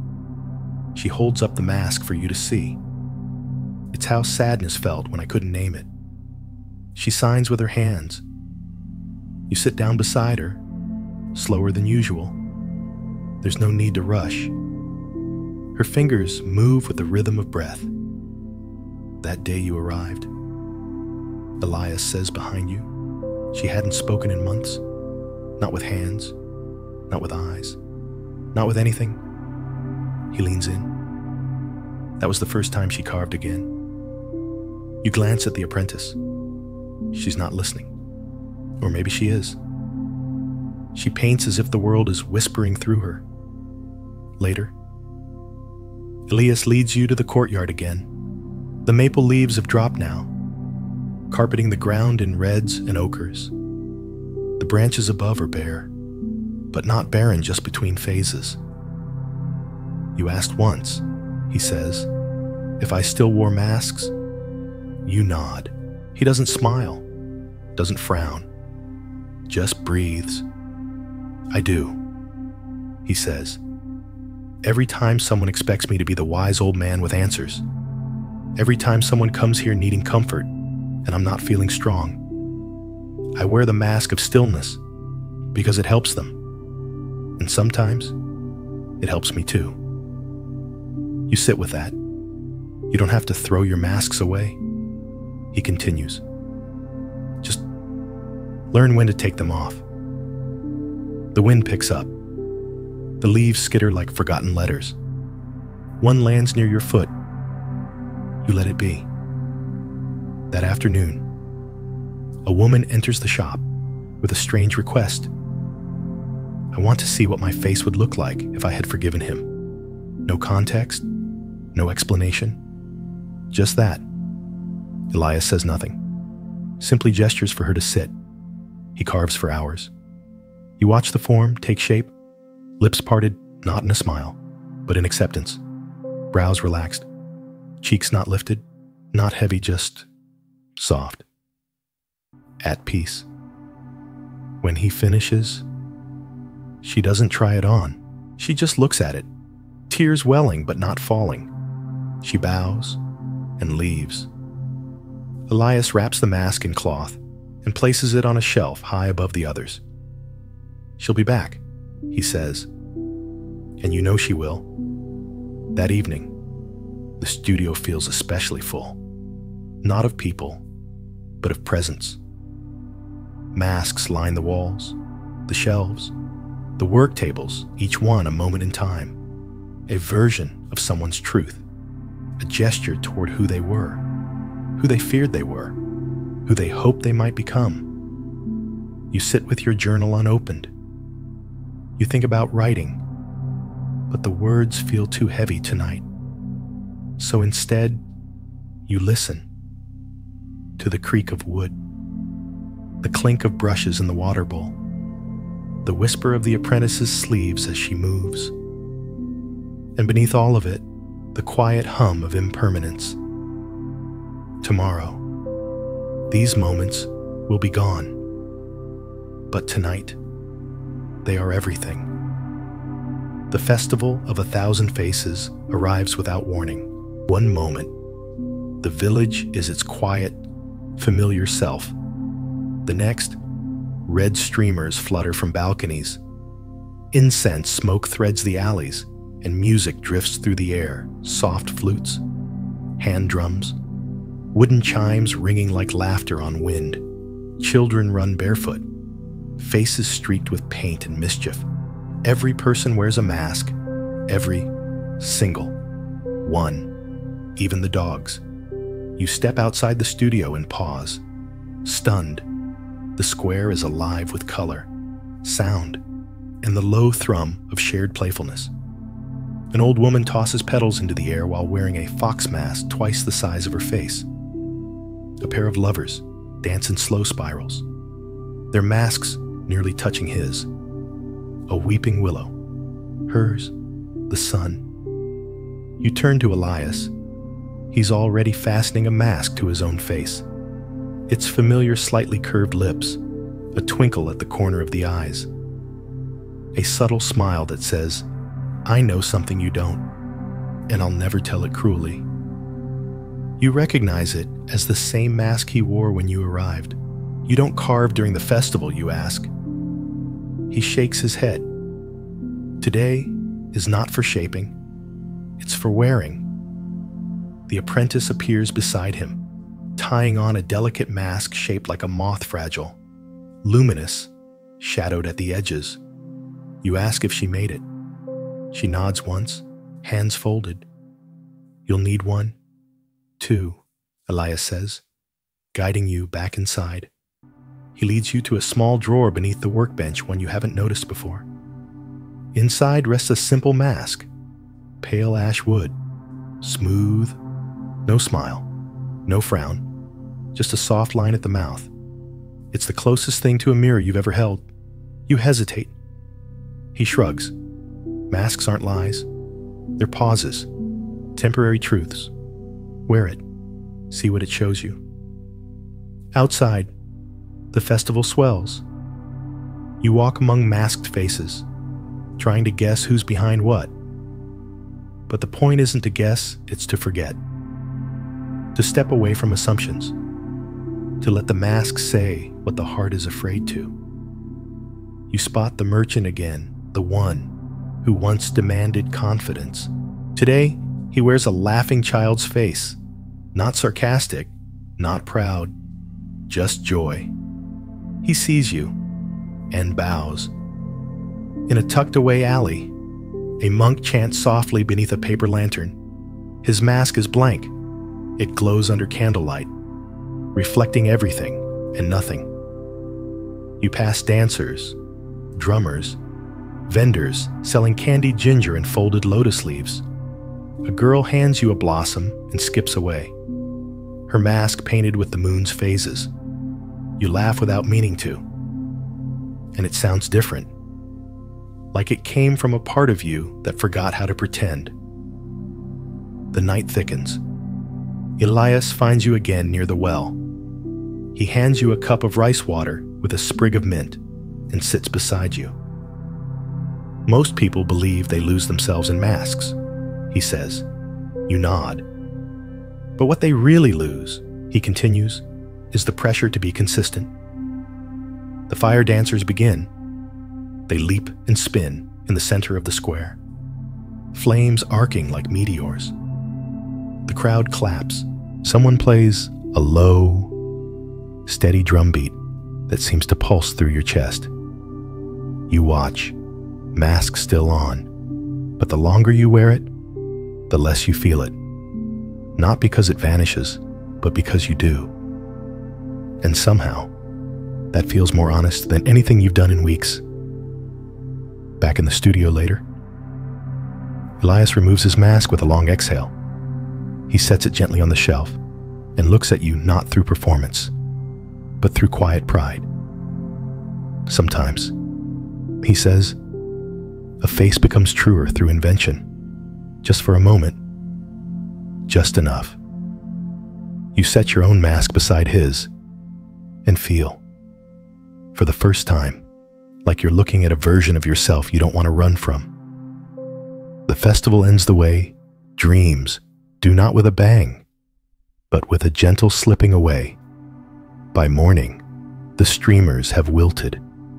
The petals are damp in the gutters, and the last of the lanterns flicker out in the gray mist of early dawn. You walk through the village, and it feels like the whole place has just woken from a shared sleep, soft, blinking, unsure of what was real and what was just a ritual.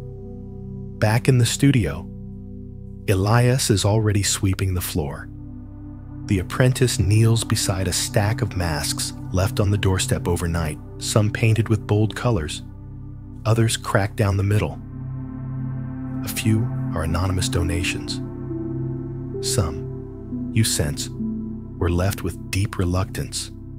They're always returned, Elias says, sweeping gently around a fox mask with tears painted beneath its eyes. The masks that weren't ready to be worn, or were worn too well. You help carry them inside, each one whispering its own untold story. A lion mask with chipped fangs, a mother's face, serene but hollow-eyed, one shaped like a bird with broken wings. Elias sorts them into two piles. These, he says, gesturing to one group, will be repaired, given another chance. He nods toward the others. And these will let go. You raise an eyebrow, let go. He doesn't answer right away. Instead, he opens a small wooden drawer beneath the shelf inside, a box of rice paper slips, a pouch of powdered herbs, and a worn leather pouch full of charcoal ink. The apprentice begins writing on one of the slips' names, brief words, symbols that look more like feelings than language. These, Elias explains, are part of the old monk's ritual. Your ears perk up. The old monk? You echo. From the mountains, Elias nods. He visited once a year, always just after the festival. Said he could read what masks forgot to say. People brought him their worn-out faces, and he brought silence. He places one of the cracked masks on the table, a stern face split down the jawline. He told me once, Elias says quietly, that some masks aren't meant to be worn again. They're meant to be witnessed, thanked, and burned. A hush settles over the studio. That evening, the old monk arrives. You don't hear the bell, you just turn.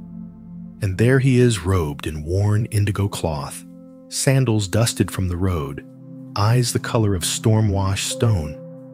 He carries no bag, no offerings, just a walking stick and a presence that makes even the air feel reverent. He bows to Elias. Elias bows lower. They speak little, just a glance, a nod. And then the monk begins to examine the pile of discarded masks.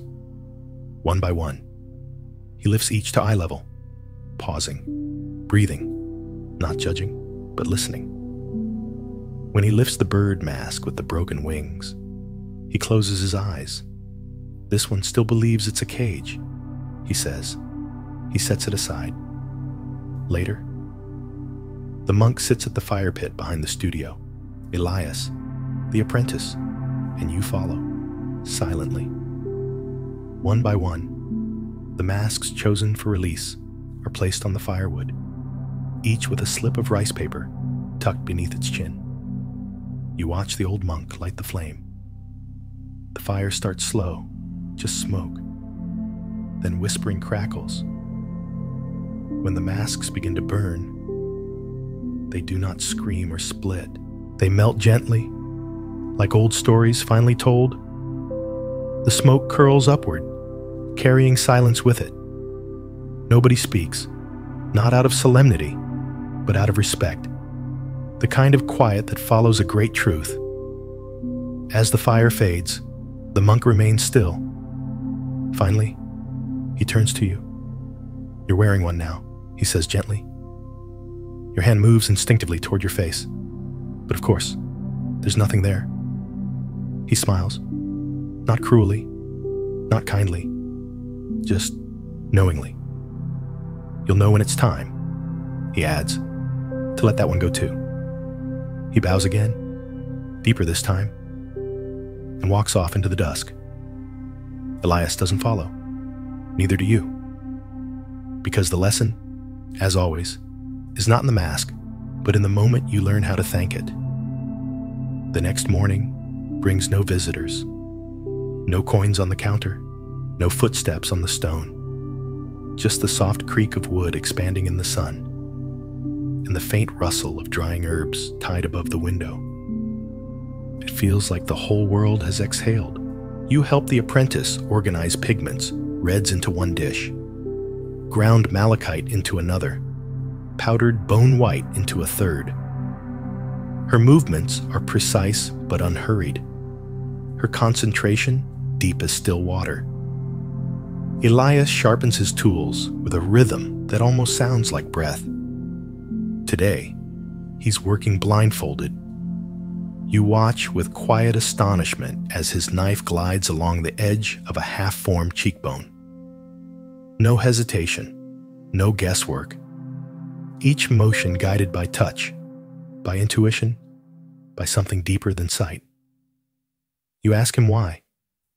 He doesn't answer for a long time. Then, there are truths the eyes interfere with. He pauses, fingers tracing the brow ridge of the mask.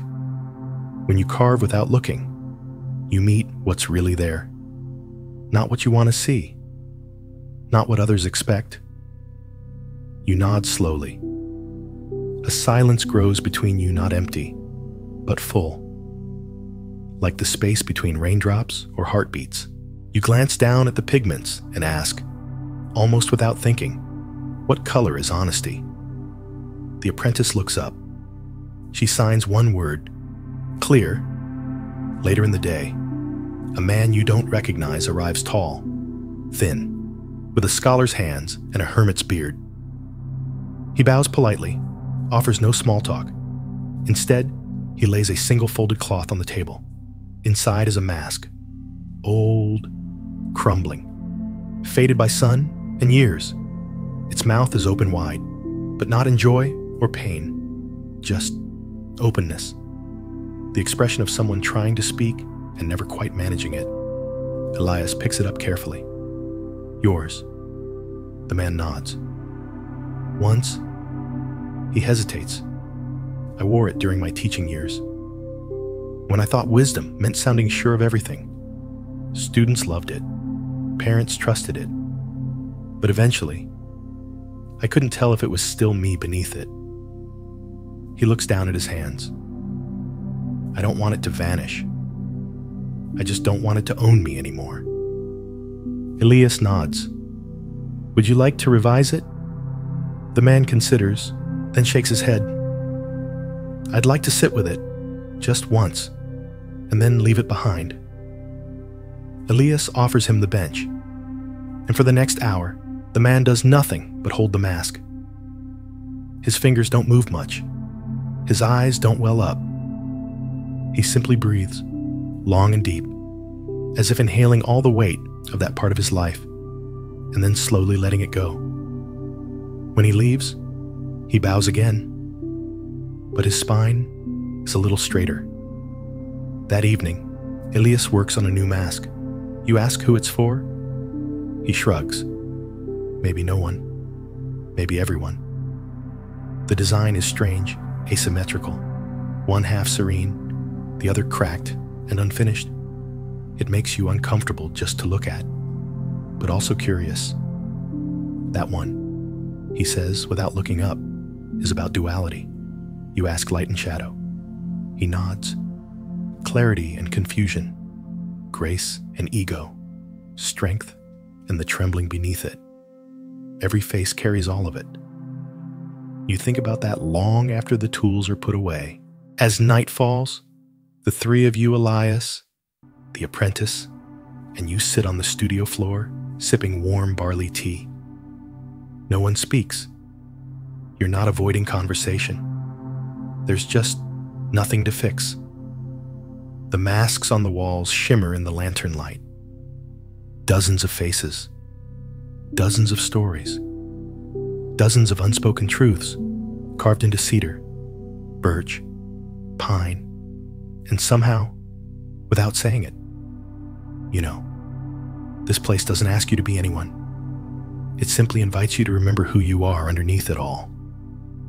A sharp wind cuts through the alley outside the studio. The season has fully turned. The last maple leaves lie curled in frozen stillness, and the roof tiles creak softly as the temperature shifts. Inside, the warmth from the brazier reaches just far enough to make the wood smell sweet. You wake earlier than usual, unsettled not by noise, but by a feeling something unfinished humming under your skin. Elias is already awake, seated on the porch step in a worn robe, eyes closed, steaming cup in hand. Without opening them, he speaks. You're thinking about leaving. You hesitate, then nod. He opens his eyes. There's no disappointment in them, just presence. You should, he says. That's the point of a mask. To wear it, learn from it, then walk without it. You sit beside him. Cold air curls around your ankles. You sip your tea, waiting for the weight in your chest to settle. The apprentice appears behind you, holding a small wooden box wrapped in plain cloth. She places it in your lap and signs with gentle fingers, "This is yours." You unwrap it slowly. Inside is a mask. It's not flashy, not dramatic. A calm face, neutral brow, bare wood, unpainted. But along its surface, carved so delicately you almost miss it, are small grooves, spiraling, branching like rivers or nerves. You touch them lightly. They feel like your story. It's not meant to be worn, Elias says. It's meant to be remembered. You swallow against the lump in your throat. That day, you help clean the studio from top to bottom. Every brush washed, every bowl wiped, wood shaving swept. The apprentice polishes the brass bowl near the pigments. You light the incense without being asked. Sandalwood. Always sandalwood. When everything is in place, Elias brings out a wrapped bundle from the highest shelf. These are the unsold ones, he explains. Masks that were never claimed, never paid for, never named. You expect him to burn them. He doesn't. He unwraps them, one by one, and sets them out in the courtyard, facing the winter sky. The breeze brushes across them like breath. They deserve to see the world, he says simply. Together, the three of you sit among them as the light fades. And then, something shifts. Not outside, but in you. You reach into your robe and remove a folded piece of paper you'd been carrying for days. On it, a short sentence you wrote late one night without understanding why. I no longer need to be understood to feel whole. You place the paper beneath your mask in the box, then close it. There's nothing dramatic about your goodbye. You bow to the apprentice, She bows back, eyes glinting with something like gratitude. You bow to Elias. He doesn't bow right away. Instead, he places a hand on your shoulder. Don't be afraid to forget, he says. You frown. He smiles. Sometimes forgetting is the only way remembering knows how to begin. You leave before sunrise. The village is asleep. The stones under your feet are cold. Your breath hangs in the air behind you like a soft ghost. And the studio, it doesn't disappear as you walk. It stays. Not as a building, but as a stillness that's made a home inside you now. You don't look back, not because you're done, but because you've already taken the studio with you. And now, without even realizing it, you are your own workshop. The road out of the village winds like a quiet question, gently sloping, lined with moss-covered stones and twisted pines. The morning fog is thick again, curling around your ankles like memory. Each step feels softer now, not because the path has changed, but because you have. In your pack is the small wooden box. You haven't opened it since leaving, and somehow, you don't need to. It sits close to your heart, not heavy, not urgent, just there, like a whisper you're no longer trying to decipher, but still choose to carry. The landscape widens as the path descends. Rice terraces unfold in quiet harmony. Far-off temple bells echo down from the hills. Somewhere, a stream laughs over stone. You reach a rest stop, a flat ledge beneath an ancient pine tree. You sit, pour the last of your tea, and breathe. Not to calm yourself, not to prepare, just to be. Across from you sits an elderly traveler. He's been there the whole time. Perhaps, or perhaps not. He smiles, and there's something familiar in the shape of his face. Not the details, but the ease. The kind of ease you saw in Elias when he swept the floor. The kind you caught in the apprentice's hands when she carved her own silence. The traveler speaks softly. Did you leave the mask behind? You hesitate. No. He nods. Good. We don't abandon our stories. We learn how to hold them lightly. You sit together in silence for a while, sipping tea like monks sharing weather. Eventually, he rises and continues down the road. You follow, but at your own pace. The path becomes sun-dappled, the fog lifting gradually. You pass travelers now and then, some humming, some whispering to themselves, some with masks hung at their waists like ornaments from a time that no longer defines them. And then, at the bend in the road, a temple appears. Small, weathered, carved into the slope of the earth like it always belonged there. You don't enter. You sit on the steps and breathe again. Above the door hangs a faded inscription. The face that seeks is not the face that finds. You smile. Inside, a group of pilgrims chant softly. You don't need to join. You don't need to know the words. The sound alone is enough, like a warm wind through tall grass. Familiar, wordless, true. You reach into your pack and gently open the box. Inside, the mask remains unchanged, still pale, still quiet, but this time, you don't see a mask. You see a memory that no longer hurts.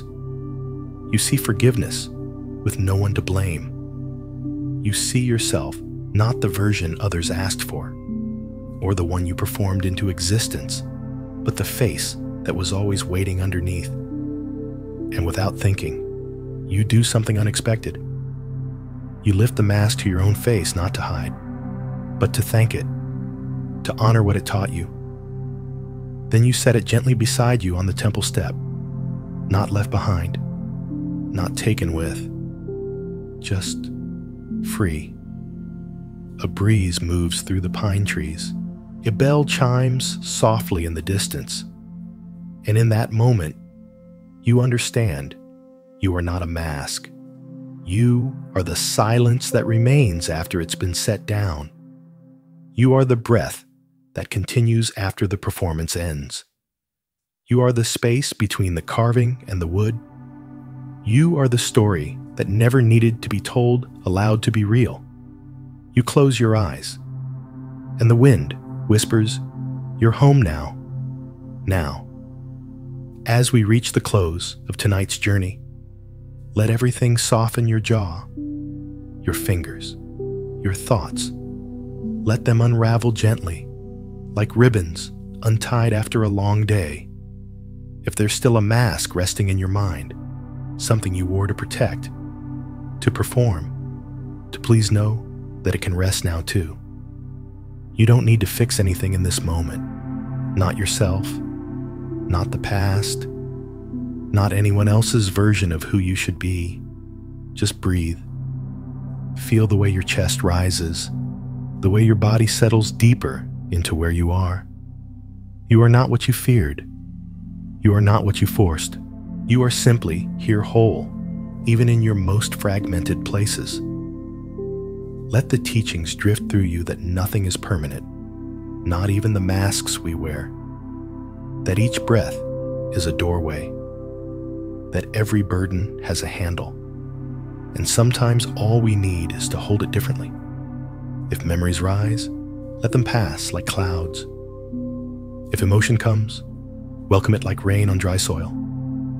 And if stillness finds you, wrap yourself in it. You deserve the quiet, the peace, the gentle knowing that you are, and always have been, enough. Thank you for walking this path tonight. Let the lanterns dim behind your eyes. Let the studio fade. Let the mask dissolve into the dark. And as sleep welcomes you, may you rest not behind a mask, but in the truth that needs no face at all.